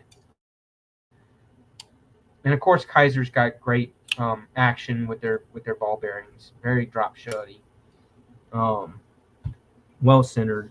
The Lat Vin is in what is this guy in 690, which I know not everybody's fond of. In 690, it's not a very well known steel. It's not on a lot of knives out there. It's on quite a few, but not a lot. It's a good steel. I would say it's slightly comparable to VG10, yeah, but with different properties. But it's a decent budget steel. it's a pretty solid budget steel. So I'm willing to give this one away if somebody thinks that they would like to have this and experience this guy. Again, crown spine, kind of nice. Kaiser doesn't do that very often. So it's a great smaller knife.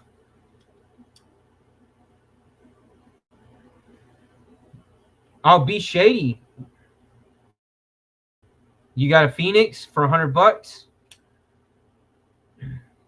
So it's gonna be it's gonna be one of these two, unless one of y'all somebody can seize a knife that they'd rather me give away that's under $80 off of Kaiser's website that I could pick off of Kaiser's website right now. So what does everybody think about these two? I mean, would anybody be interested in these? Think that these would be decent giveaways? Again, I just don't carry them, and that's where like I want them. If I'm gonna give them away, I want them to go to somebody that's gonna use them, that's gonna carry them and use them for a little while.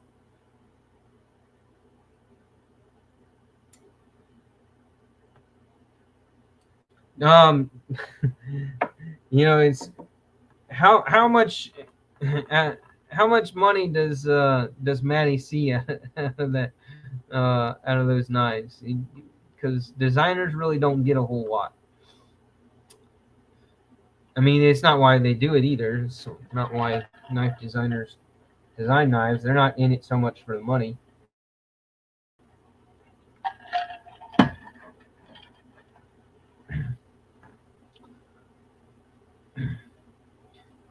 Okay, be shady, cool. Did you do did you color you didn't color your blade like I did on mine, did you? I'm telling you, it made all the difference to me. Like once I did that, I was like, now that is a cool knife. Like at first, when I opened it out of the box and took it out, like, it's just just an average Kaiser pocket knife. But then once I did the acid wash job on it, I was like, wow, that came out slick. It looks really good. I really like the knife now. But let me go back to sharing.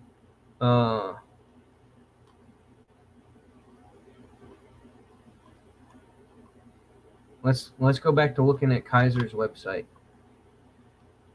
and check out. Let's back out from the original. The Kobold, I felt that at Blade Show, and like the handle was like really chunky. Like for any of us with average or smaller sized hands, those that don't have big mitts like Maddie, it just felt like an awful lot of handle for being roughly a 3.5-inch blade.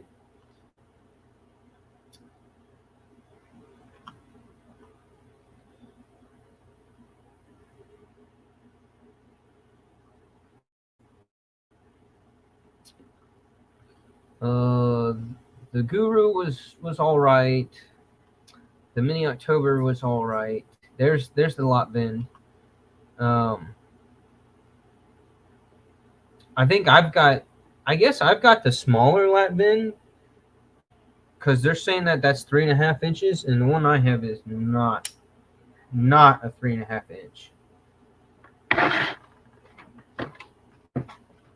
Let me see. Do I have my little ruler here?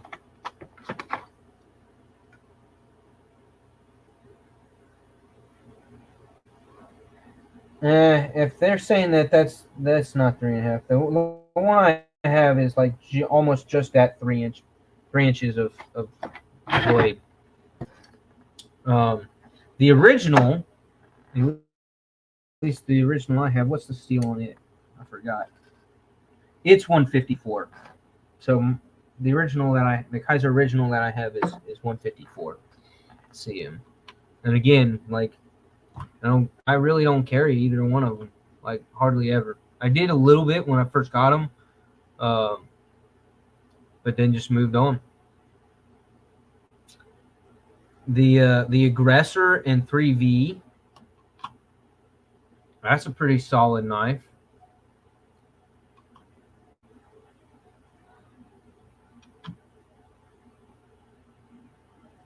Three-inch blade.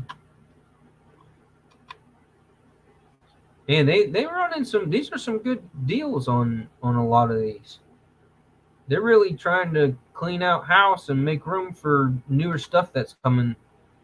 I have the PPY, and mine is in fact the one with the black uh, and red micarta done. The red kind of is like a false bolster, uh, and the texture on that thing, on the micarta on this guy, is awesome, awesome. I don't really carry it either, but I absolutely love the texture. I love the look of it. And it's 3.3 inches. I need to carry this one. I need to bring this one back out and carry it. 154 cm, 3.3 inch blade. It's a great EDC. $30 though. I might. Would y'all? Anybody want me to grab this one? I'll get this one and give it away. Like that's a great knife, and that's a stupidly good price. 30 bucks for 154 in micarta. Oh, with a over 3-inch blade. It's a good knife. That's a good knife, and that's a kick-ass price for it too. Micarta, I mean, Kaiser just kills it with their price points.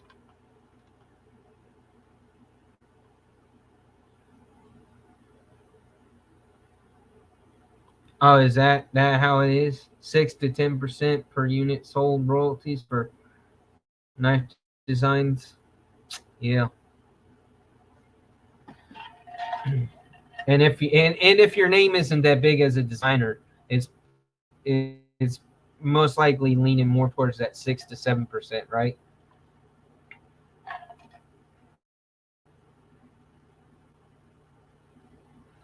Um, as far as Be Shady, as far as coloring this guy, the two things, or any other blade, the two things that I've done is I've used your regular standard car battery acid that you buy at your automotive store. You put that, and it's already typically diluted by about 20%, I think, with distilled water already in it when you buy it. So you take that, you put that in a glass dish, and then you take a battery, like a little 6-volt, like not a car battery, but your 6-volt. I use one of my kids' old Ride-On toys that has been shot for years now, but I still had an extra battery from that.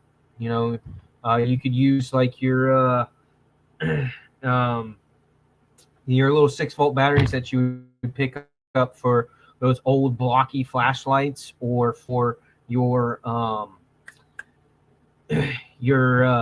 deer feeding machines that require the 6-volt batteries. And so a 6-volt battery that's like that, your little blocky 6-volt battery, you take one of those and you take a wire and you connect like a 12 or 14 gauge piece of wire, and you connect that from one battery terminal into the acid solution in the dish, and then you take the other wire and connect it from battery to the actual blade of the knife, when with the blade obviously disassembled from the rest of the knife, but just lay the blade in there, and then you just touch that wire to the blade. So you have one wire that's just in the solution, and then one wire that's actually making contact with the blade, and you electrically charge the acid solution, and that will patina the knife. And that's a typical standard acid, DIY acid wash job. The other way is, and I'll go grab it real quick because it's underneath the kitchen sink.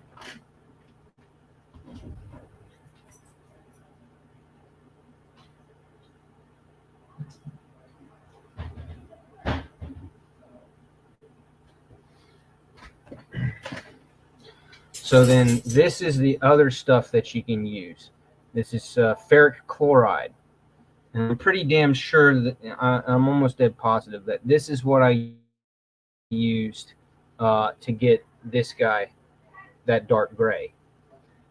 Uh, and I like it for the sake of the fact that it shows the grinds on the blade, from whether it's machine ground or or hand ground, uh, hand finished blade.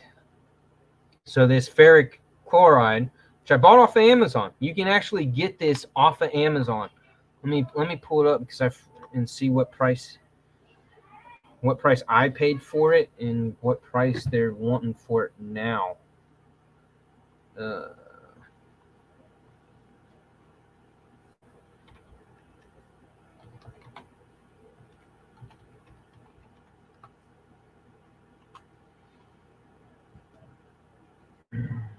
when I bought it way back in March of 2020. So I've had this stuff for a while. Excuse me.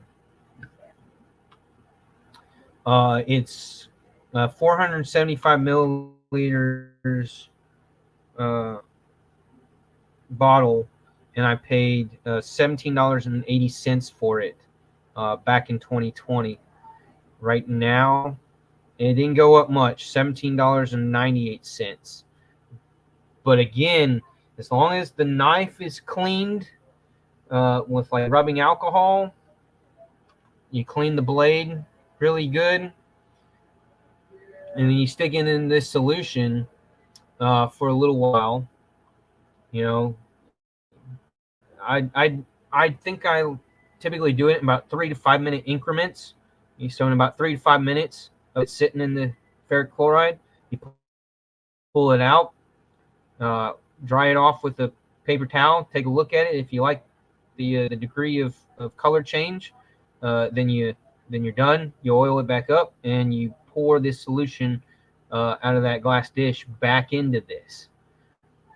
So like the amount of waste, like this bottle is like 85% full, 85 to 90% full. Like it'll get continued to use and use and use for a couple of decades. In about another 20 years, I might have to pour it out. Or not pour it out. It'll probably need to be recycled, like proper recycling. Might have to take it to a college and be like a college chemistry lab and be like, hey, can you dispose of this properly for me? Because it is potent stuff. You do have to be careful with this, especially the battery acid stuff. Not quite so much. Not that big of a deal. Just don't breathe it in. Keep your head away from it when you're doing it. But this stuff, thick gloves, do not breathe it in. Probably should be wearing a mask and some goggles. Be extremely careful and gentle with this stuff because it will eat through things. Certain things it will eat through and eat through pretty fast. Very, very bad for the skin. And I can't imagine what breathing it in or getting any in your eyes would do, or in your throat, in your stomach. You'd have to be at the emergency room getting your stomach pumped and your eyes flushed and all that jazz. So yeah, be very, very careful with the ferric chloride. But you can buy that shit straight off of Amazon. So that's kind of interesting. Like you don't need a license. You don't need to explain that you're a chemistry teacher or anything like that. You just buy it. Yeah, and again, it just depends. It might just need a minute. It might need 5 minutes. It might need 17 minutes. I mean, it just depends on the steel and how strong of the solution that you have is, because they different companies make these solutions at slightly different strengths.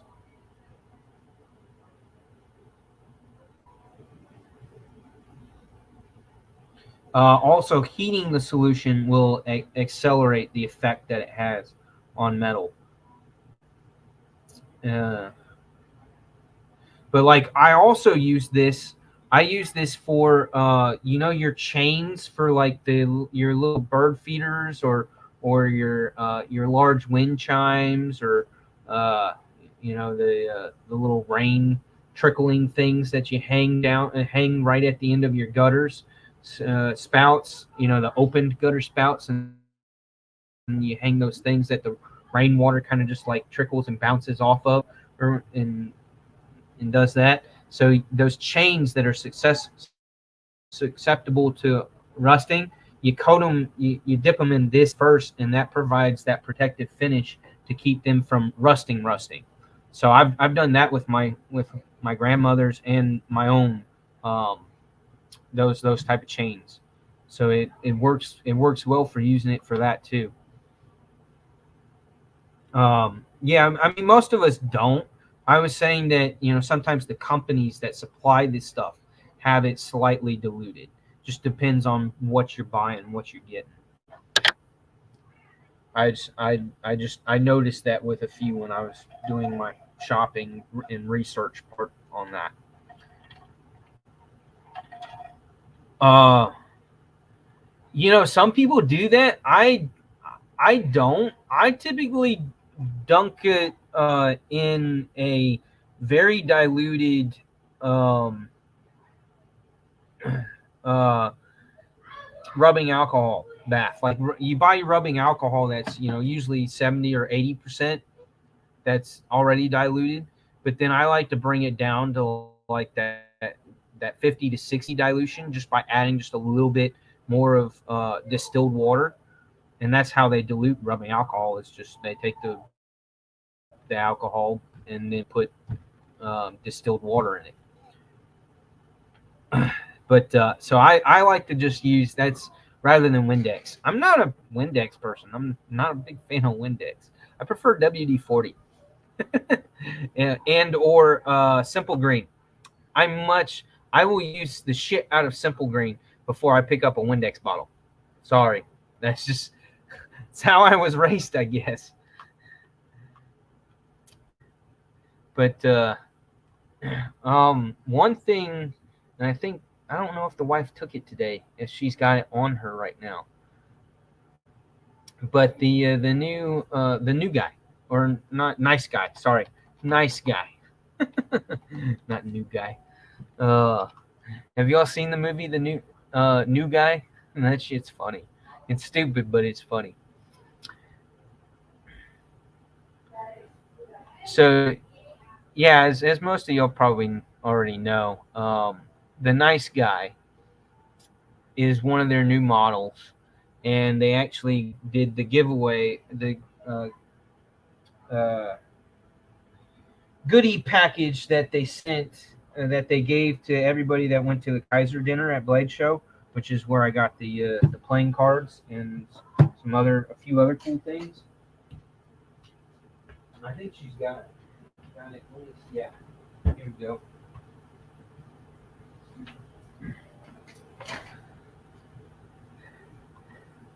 So here's the package that they gave at the Kaiser dinner at Blade Show this year, where you got the cool patch with the guy in his Corvette or whatever car it is, and surfboard and palm trees or whatever. So it's the zippered pouch deal with the patch, and inside was the pack of playing cards and this knife right here, the nice guy that they went and did the 11th year anniversary thing on the show side, and then on the clip side, they have a bunch of images of their koala bear doing all kinds of fun stuff. Let's see. Yeah, one of them is him on a truck uh, or Jeep or something. I don't know. But yeah, it's some graffiti drawings of their Kaiser koala bear being crazy. So, and it's in aluminum handle with that velvety black coating. Yeah, like it's velvety smooth. Like it's got that weird velvety texture. And then the stellar blade to it, which is a rather thin blade, and it's already got swedged at the top there, halfway across the spine. But it's got jimping both forward and aft, front and rear jimping, so double jimping placement. And it's just a solid liner lock. Great tall flat grind, very tall flat grind. See how tall that flat grind is? Almost all the way to the top. But yeah, and it's in 154. So yeah, they gave away this knife, MSRP $60 knife, right? With the special engravings on it.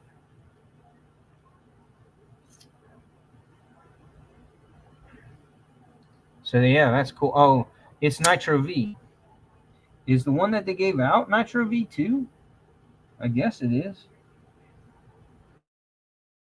I don't see the blade labeled anywhere as far as what it is.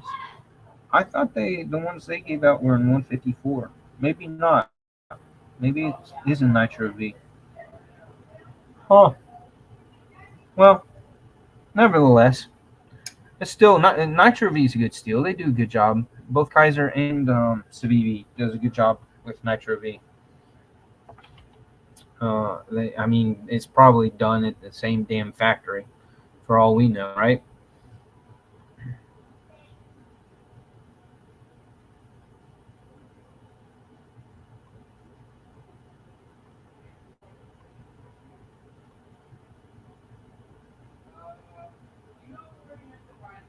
So I mean, I could pick up one of those. That's a $60 knife. I'd be fine with grabbing one of those if y'all want one of those. I was kind of hoping. See, I wouldn't mind having the Rich Light version. I like Rich Light. Y'all know that Rich Light is antimicrobial, right? Yeah, it's like micarta, but it's antimicrobial, and I mean that's a great. I would love for all my kitchen knives to have Rich Light handles. I really would. I think that would be awesome. So to me, it's kind of like a more streamlined version of the Kaiser Gemini. Yeah, it's just a streamlined version of that, an improvement, if you will. The dogfish I did not care about. I did not. I was not thrilled about the way they did all the lines on the handle there, like that. Just didn't care for it. Does anybody like this Banish? I mean, y'all know who designed that. Yeah, here's the nice guy, and here's it. It's in the Rich Light. Is it black Rich Light, or is that kind of a reddish, like super dark red? Yeah.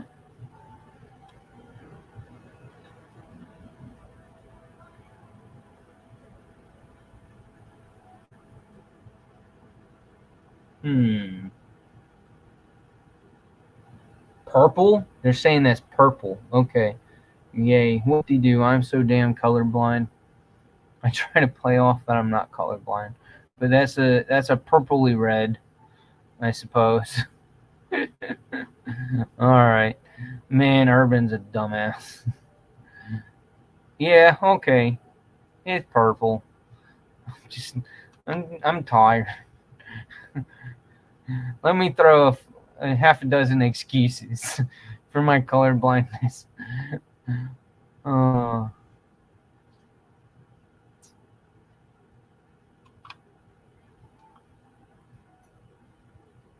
Yeah, $40 for this guy. Should I get this one? Y'all want one of these?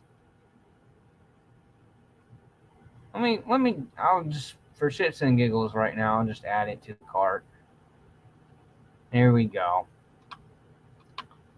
I might end up using this 30% off.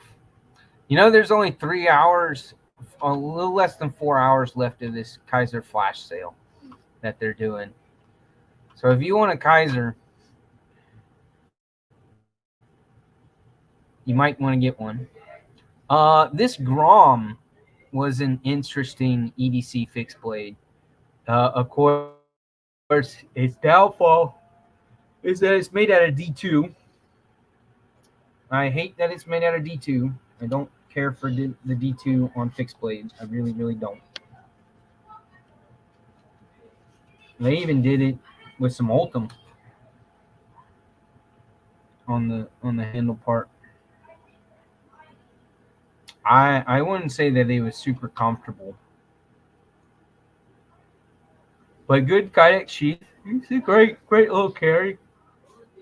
Throw an ulti clip on it. I like the blade shape. It's very food preppy with the blade shape. I just don't like that it's $115 and it's D2. Or no, it's not. Sorry, $46 D2. I just wish this would have been so much. I would have been so much more tempted to grab this if it was in 14C rather than the D2. I just don't want D2. So sick of D2.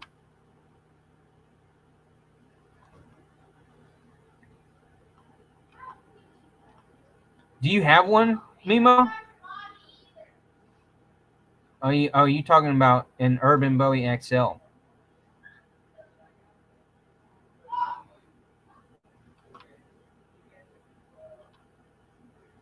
You dig the Banish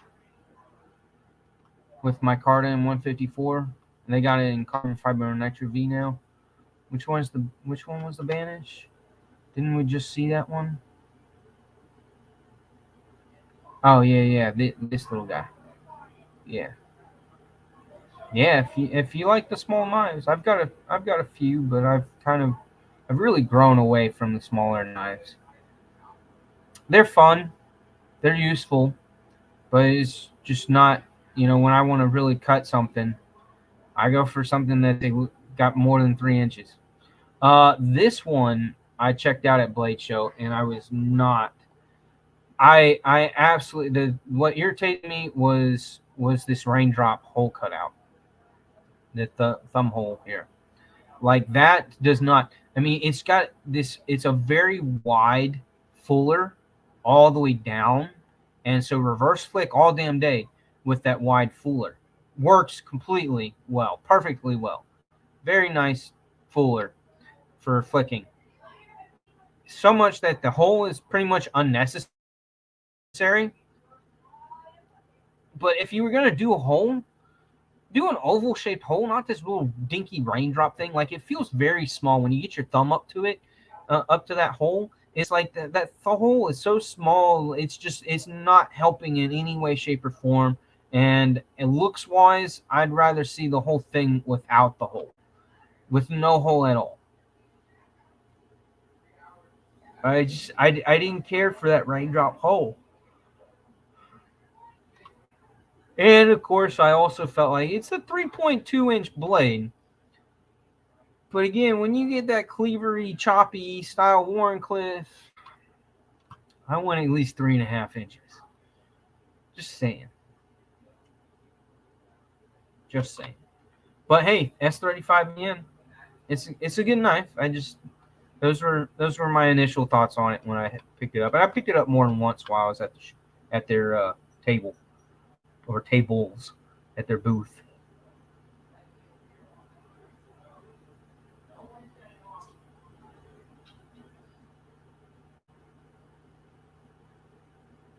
What was any others? Who said? What was it?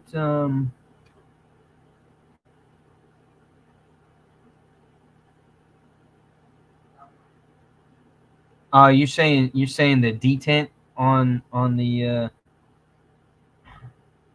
Vanish is that good?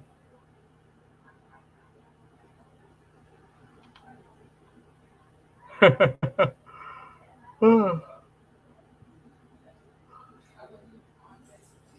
knife, BNA, the knife. We're talking about the knife. Oh, y'all are great. An Urban Bowie XL. Yeah, let's take a look at that. Where's that sucker at? I don't like the Amicus. I don't care if I don't like the Amicus feels like the nice guy is better than the Amicus to me.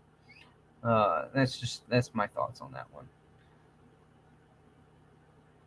And I don't care for the drop bear because of the access to high lock.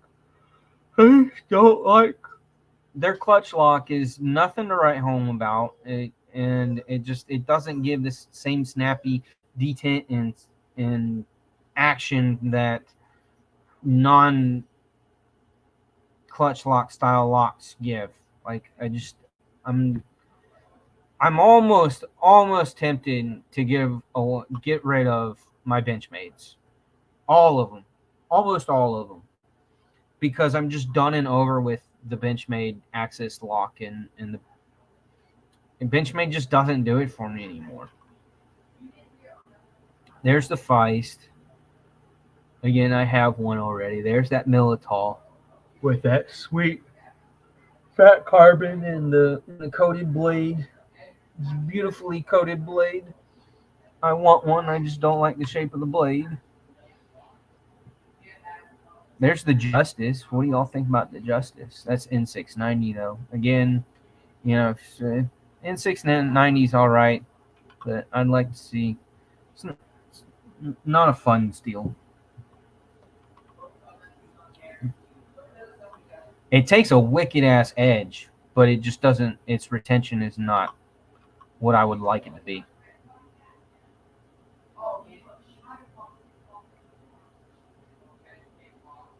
They've been doing the drop bear with S45 VN and fat carbon. That's how successful the drop bear is. She's nuts.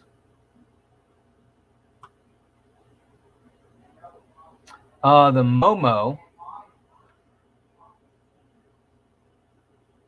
that I believe drops really soon on White Mountain knives. I don't know, I don't remember what the price difference is, if there is any, between buying it from Kaiser, buying it on White Mountain. But the Momo, you want a folding kitchen knife for Dyson?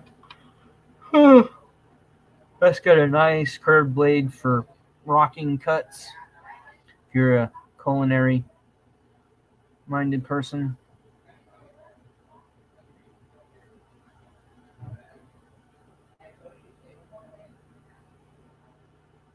Yeah.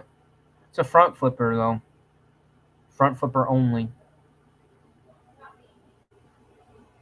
Kind of needed to be to get that proper flow of the handle to the blade.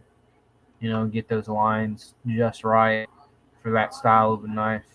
But yeah, no, that's definitely like that would be a decent steak knife, but more so for slicing fruits and vegetables.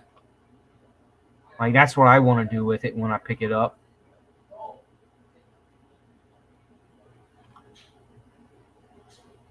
Yeah, very clean lines. I like it. It's very, for me it's a very specific use knife. Like that's not what you would want when you're opening packages and boxes.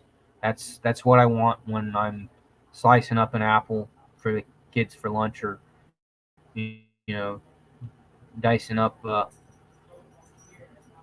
an onion or whatever, or pepper. See, I like this gravel more than I like the drop bear. Oh. I like the false bolster of the what is that, brass or copper?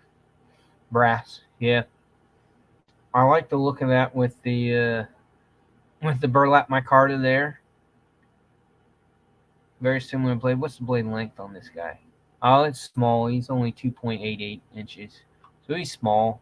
Kind of makes a little bit of a classy yet rustic because of the burlap carry. Just a nice little under 3-inch EDC.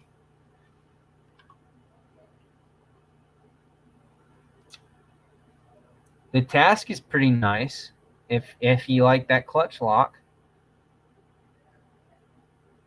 And that thumb stud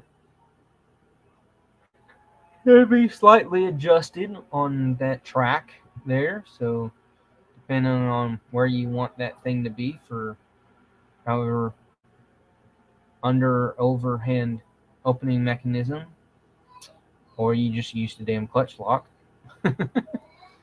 Right? All right, so riddle me this. Why do they show it being a deep carry clip in the pocket, but yet they still have it sticking up? Like, it can go in the pocket another 3 centimeters, right? But no, in the photo, they have it like that, where it's sticking up. That's not... That defeats the purpose of it being a deep carry clip. No? Am I right? Like, come on, what the fuck are you doing? Why would you take a photo with it like that? I don't understand that. Why?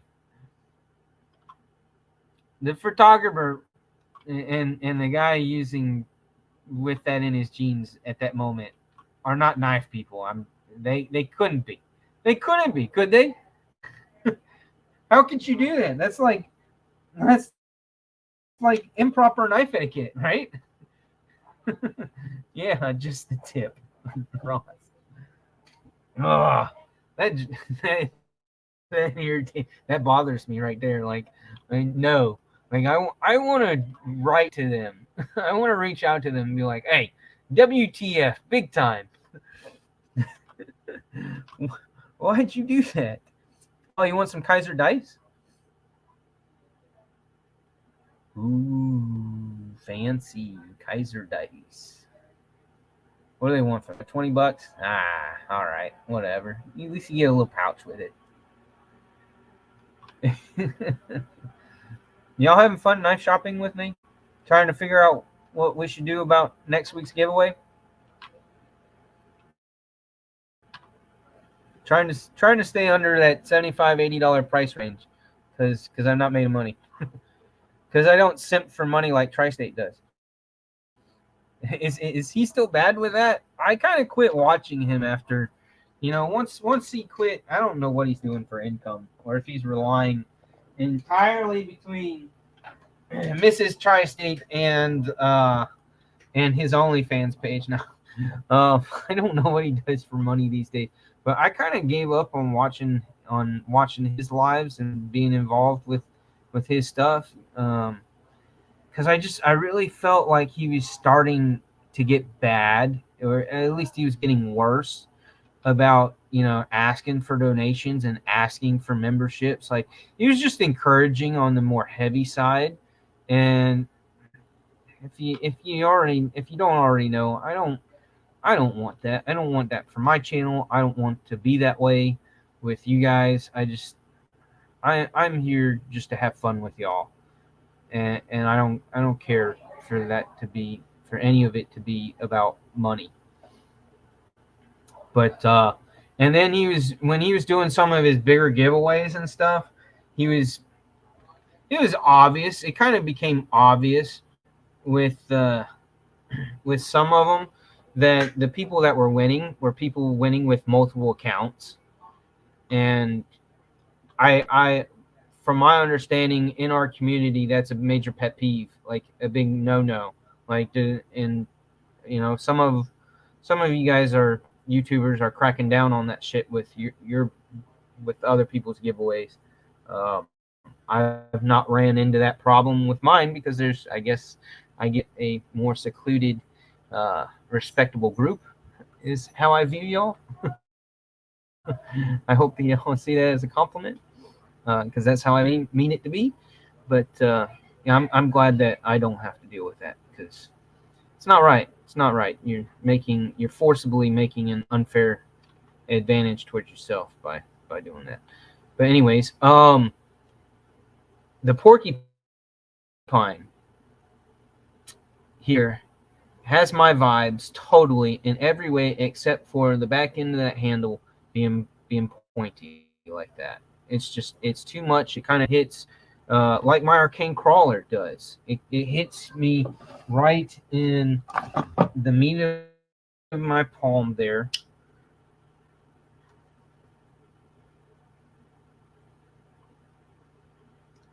So the arcane crawler, like, it jabs into the back end of your palm a little bit. If you go back on it, if I'm holding it like this instead of trying to choke up as close as I can to the blade, it doesn't bother me. There's enough there.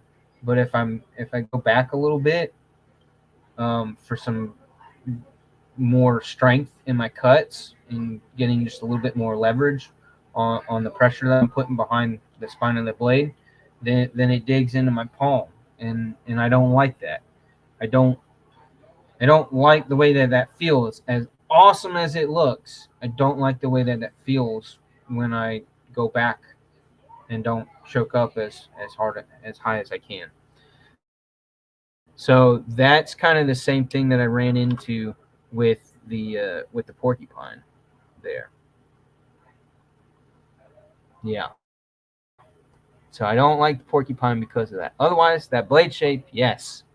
The ergos, except for that, the ergos up here with the forward. It's not really a forward choil, but I call it a forward flat. It's just flat enough to where you can choke up as long as you don't have fat fingers. You can choke up right there to an extent and get a little closer to the blade edge without nicking yourself.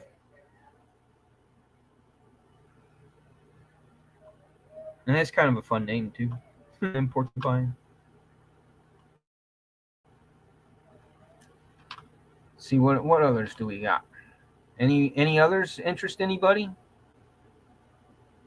You got the Kaiser Cliff. Some of these feel like a lot of, like, the same person's just trying to take the same knife and just move the lines a little bit here and a little bit there to make something slightly different. Oh, the Doberman's got a nice belly for culinary type stuff, right?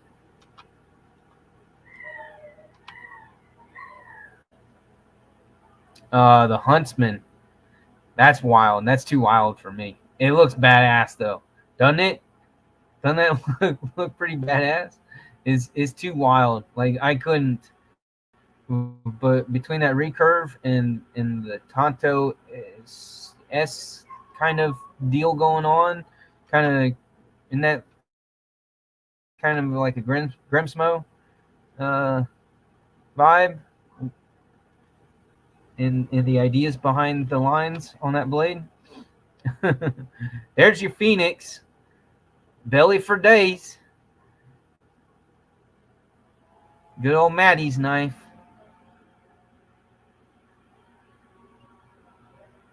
That Persian-esque blade shape. You scored that thing for $100. That is a nice grab.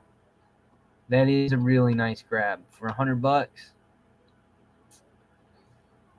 The Seahorse actually has pretty darn good ergos.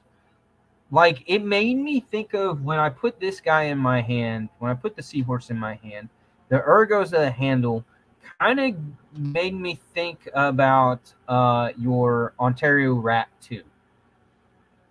That's what it had me think about when I put it in my hand. Like, my mind jumped to it being almost identical to how the Ontario Rat 2 feels, like very, very close. Which is great, which is a great ergos feeling wise. I just, when you look at it, it looks retarded. I'm sorry, it's kind of like Spider Code retarded looking. Like, you just, to me that's an ugly knife. It's just ugly. The ergos are good. Blade shape's great. but it just looks ugly. I don't like it. No offense to any seahorse, but I don't like that one. I really don't. There's the Militall with my card again.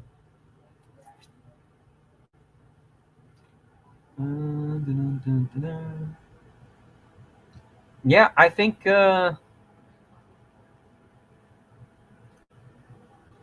they have some. They don't have on their website. They have new arrivals, but they don't have. There's some future prototypes that I'm really hoping. There's the handful of them that I'm really hoping happen for the sake of the fact that I like them.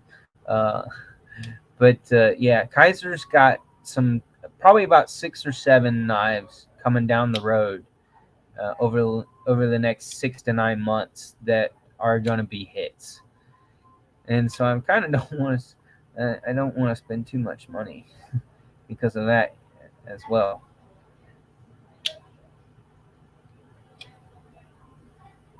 Let me punch in. It's the Urban Bowie XL.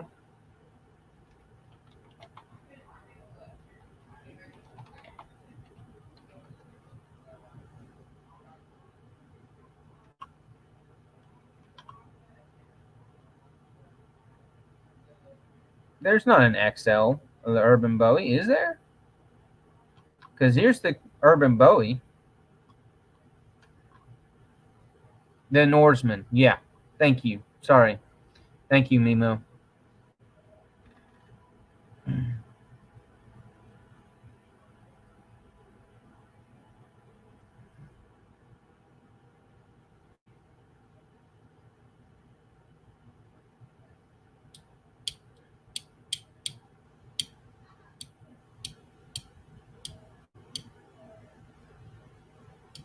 Um, the Dang Ross, you talking about as far as the giveaway goes? The reason why I wanted it to be Kaiser is because I'm going to give away the Kaiser uh, cards and the Kaiser patch and some more Kaiser stickers and stuff. So I kind of, I mean, it was supposed. The idea is it being a Kaiser package deal. Uh, I have a couple other knives that I'm going to line up for giveaways over the next handful of months.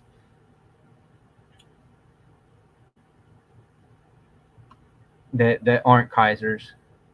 So, but yeah, for this next giveaway, I wanted it to be the Kaiser so that I could give away some of this swag that's eating up space in the drawers, space that I don't have. uh, it doesn't exist. Read the comment. What did I not?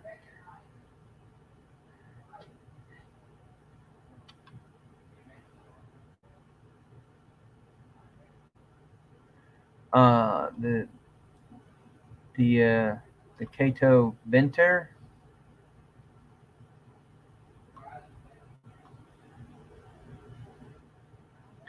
You're so glad I can't hear you when you guys talking so much shit.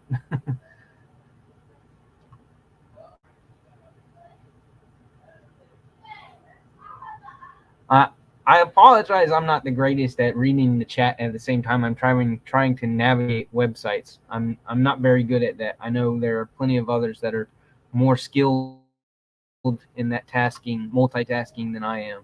So I'm sorry, but uh, I'm not that good at doing that. I gotta stop and go back.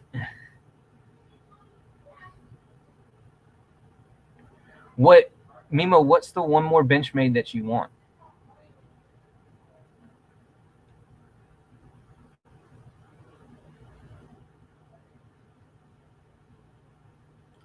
Yes, Dang Ross, I was talking smack about the clutch lock. No, I don't. I'm not into those locks anymore. I just don't care for them.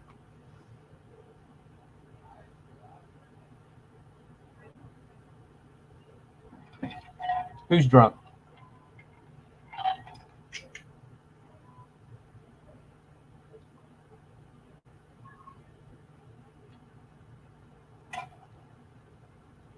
I just saw that it says that an Urban Bowie XL would be cool.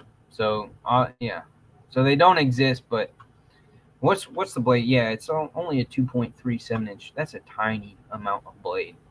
Like that is a tiny little guy. I mean, and you think Bowie, you think of Texans with their big fixed blade Bowies, and blades of at least 4.5 inches, at least at minimum 4.5 inches. So yeah, it's making something itty bitty like this as a Bowie doesn't really make a lot of sense. I wonder how many of these they've sold.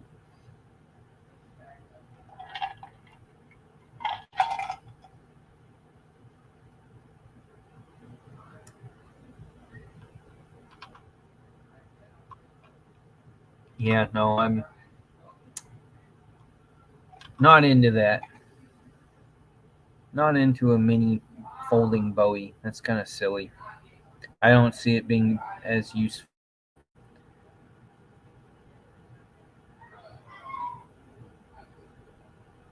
All right. Who was it? What? Keep up, Urban. Come on. Yeah, no, I'm slow. Sorry. I'm sorry. I'm slow. At least I talk quicker than G Ball used to.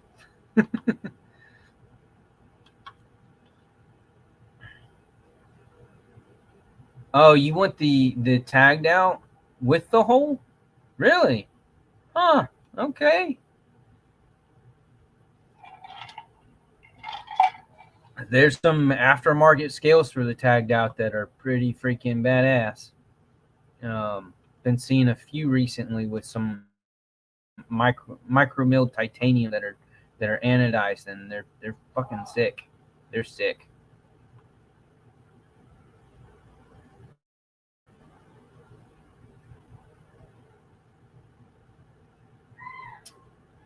What was the Catal?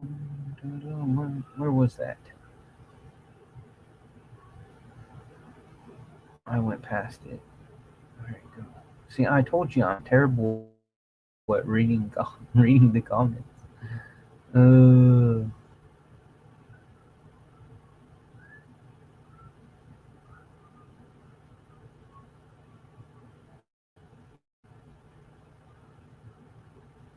Marisol, good to see you.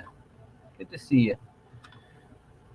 I gotta say I'm pretty damn worn out because before getting to doing my live here, I had half of the kids at the ball field, and I was pitching. It was batting practice essentially, and I probably threw about 300 pitches today, uh, between three different kids.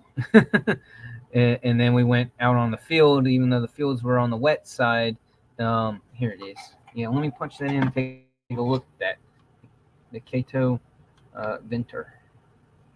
If is that how you say it? Cato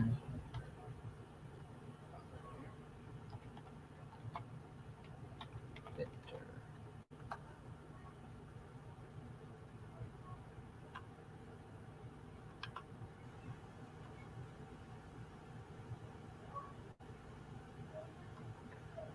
That's um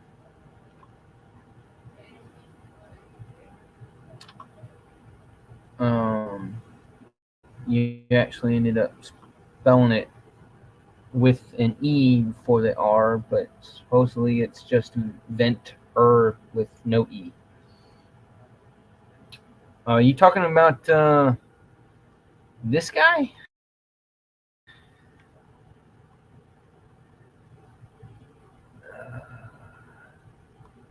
Talking about that one?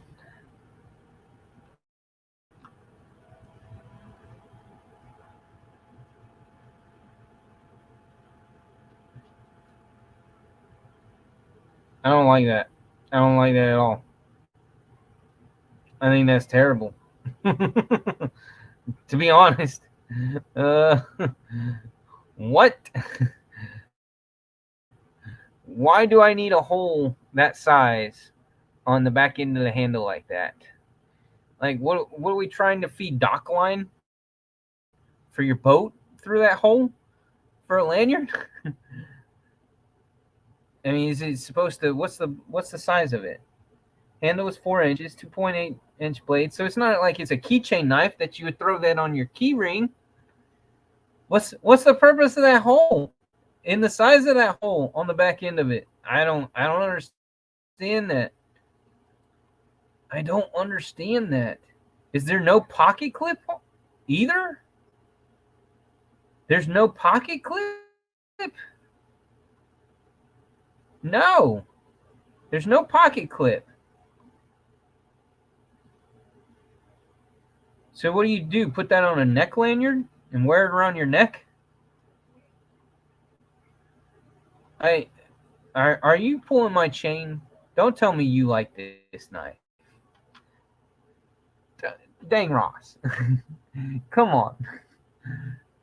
Come on. 6 pocket? Okay. Ugh. It looks like it's just a regular liner lock. No? Yeah, just a regular liner lock. There's nothing special about this thing. It's ugly as fuck. Is what it is. It's a standard liner lock with I don't know how I can't. Nope. Let's get away from this shit. I don't want to see that. Ugh. Did they drop anything new? I really wish he would use a different interface for his website. Like, does everybody see? I mean, you see how that is strewn across there as you're scrolling down, and then the whole thing when you go to the next and it brings up like half of what was already on that first page you were looking at. Oh, I hate whatever interface he's using for his website. It's just god awful. It's just god awful. Yeah, no, he hasn't put up anything new in the last 3 hours. Yeah.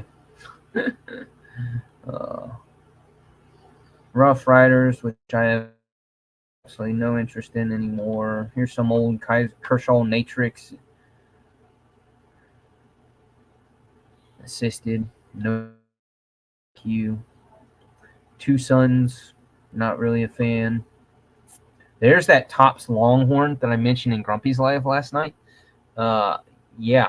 Talk about a Bowie knife. Bowie. And I like the way Tops does this. They call it their Rocky Mountain tread pattern on their micarta scales for the handles. I love that. Like, yeah. Can't say any more than the fact that I like it. I like it a lot. Look, it's got a big old longhorn steer on there. Dealt with plenty of those. I've moved enough longhorns for somebody who isn't a full-time cowboy.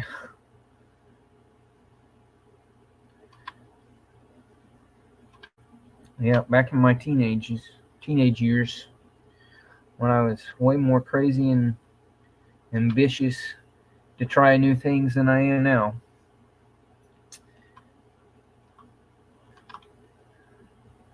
But yeah, that's one heck of. What's the length of the blade? 6.75, almost 7 inches of blade.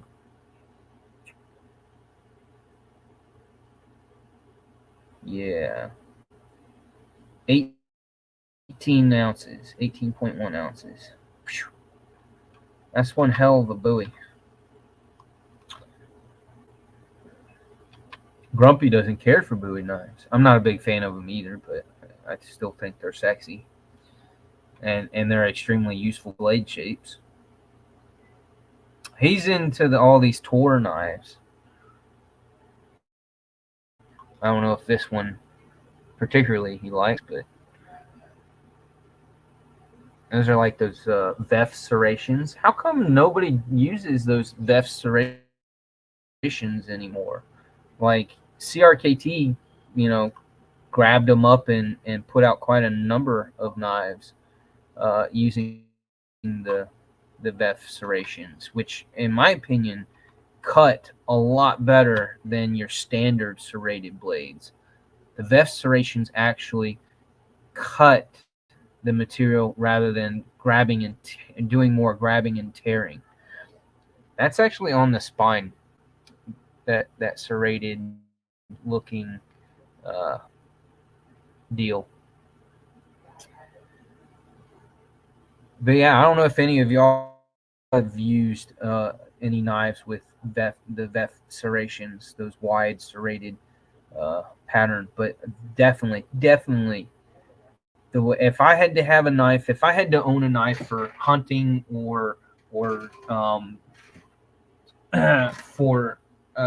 defense and more tactical application, when I was in the military, I would have absolutely 110% preferred the VEF serrations over your standard serration pattern.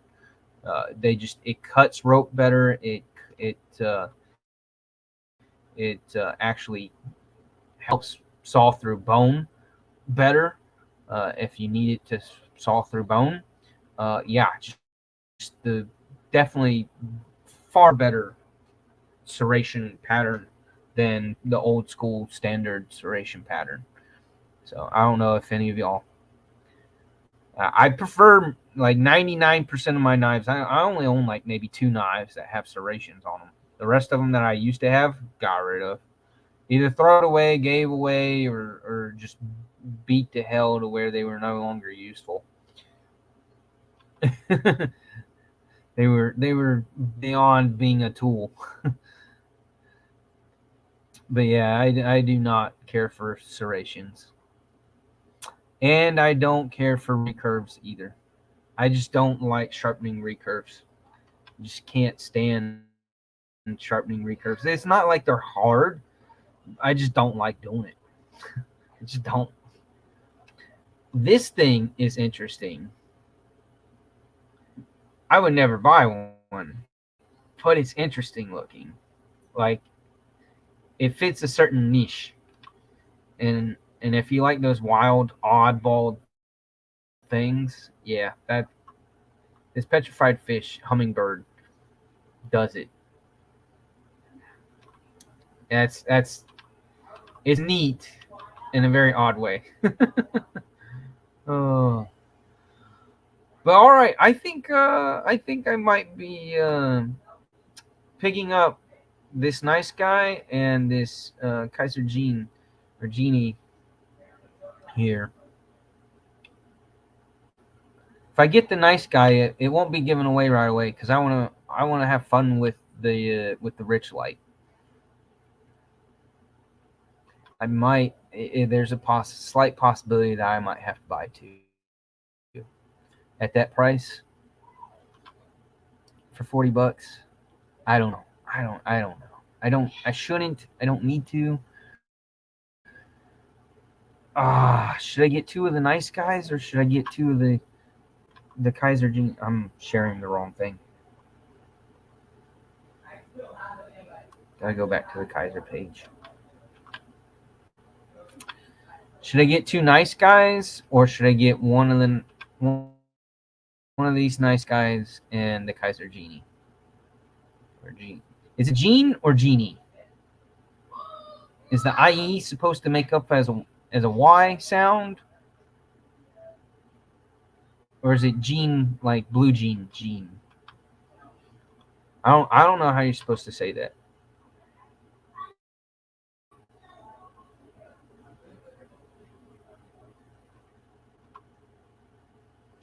Are we going to? Oh, you're not talking about this, are you? You're not talking about these, are you? I ain't gonna color those in. I don't know. If I'm thinking, should I color these in with crayon or should I color these in with marker? Should I use like neon markers or should I use crayons? I'm thinking neon markers, some vibrant markers that put a shine.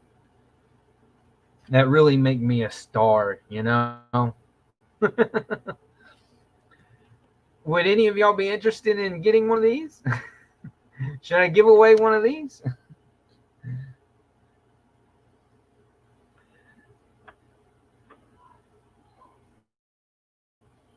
That would be funny. It's a button liner lock on that other knife on the Kato.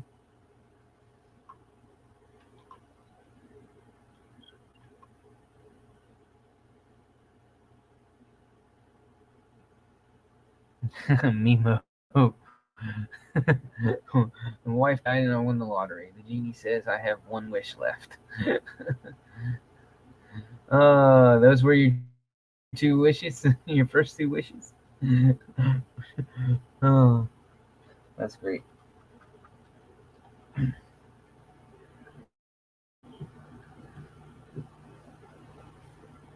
All right. Well, I think I'm gonna call it a day because it's late. I gotta make dinner. It went way past my time, and other people might be coming on soon if they're not already. Uh, is CDC doing a live today? When was the last time CDC did a Crispy Donut Community? When was the last time they did a live?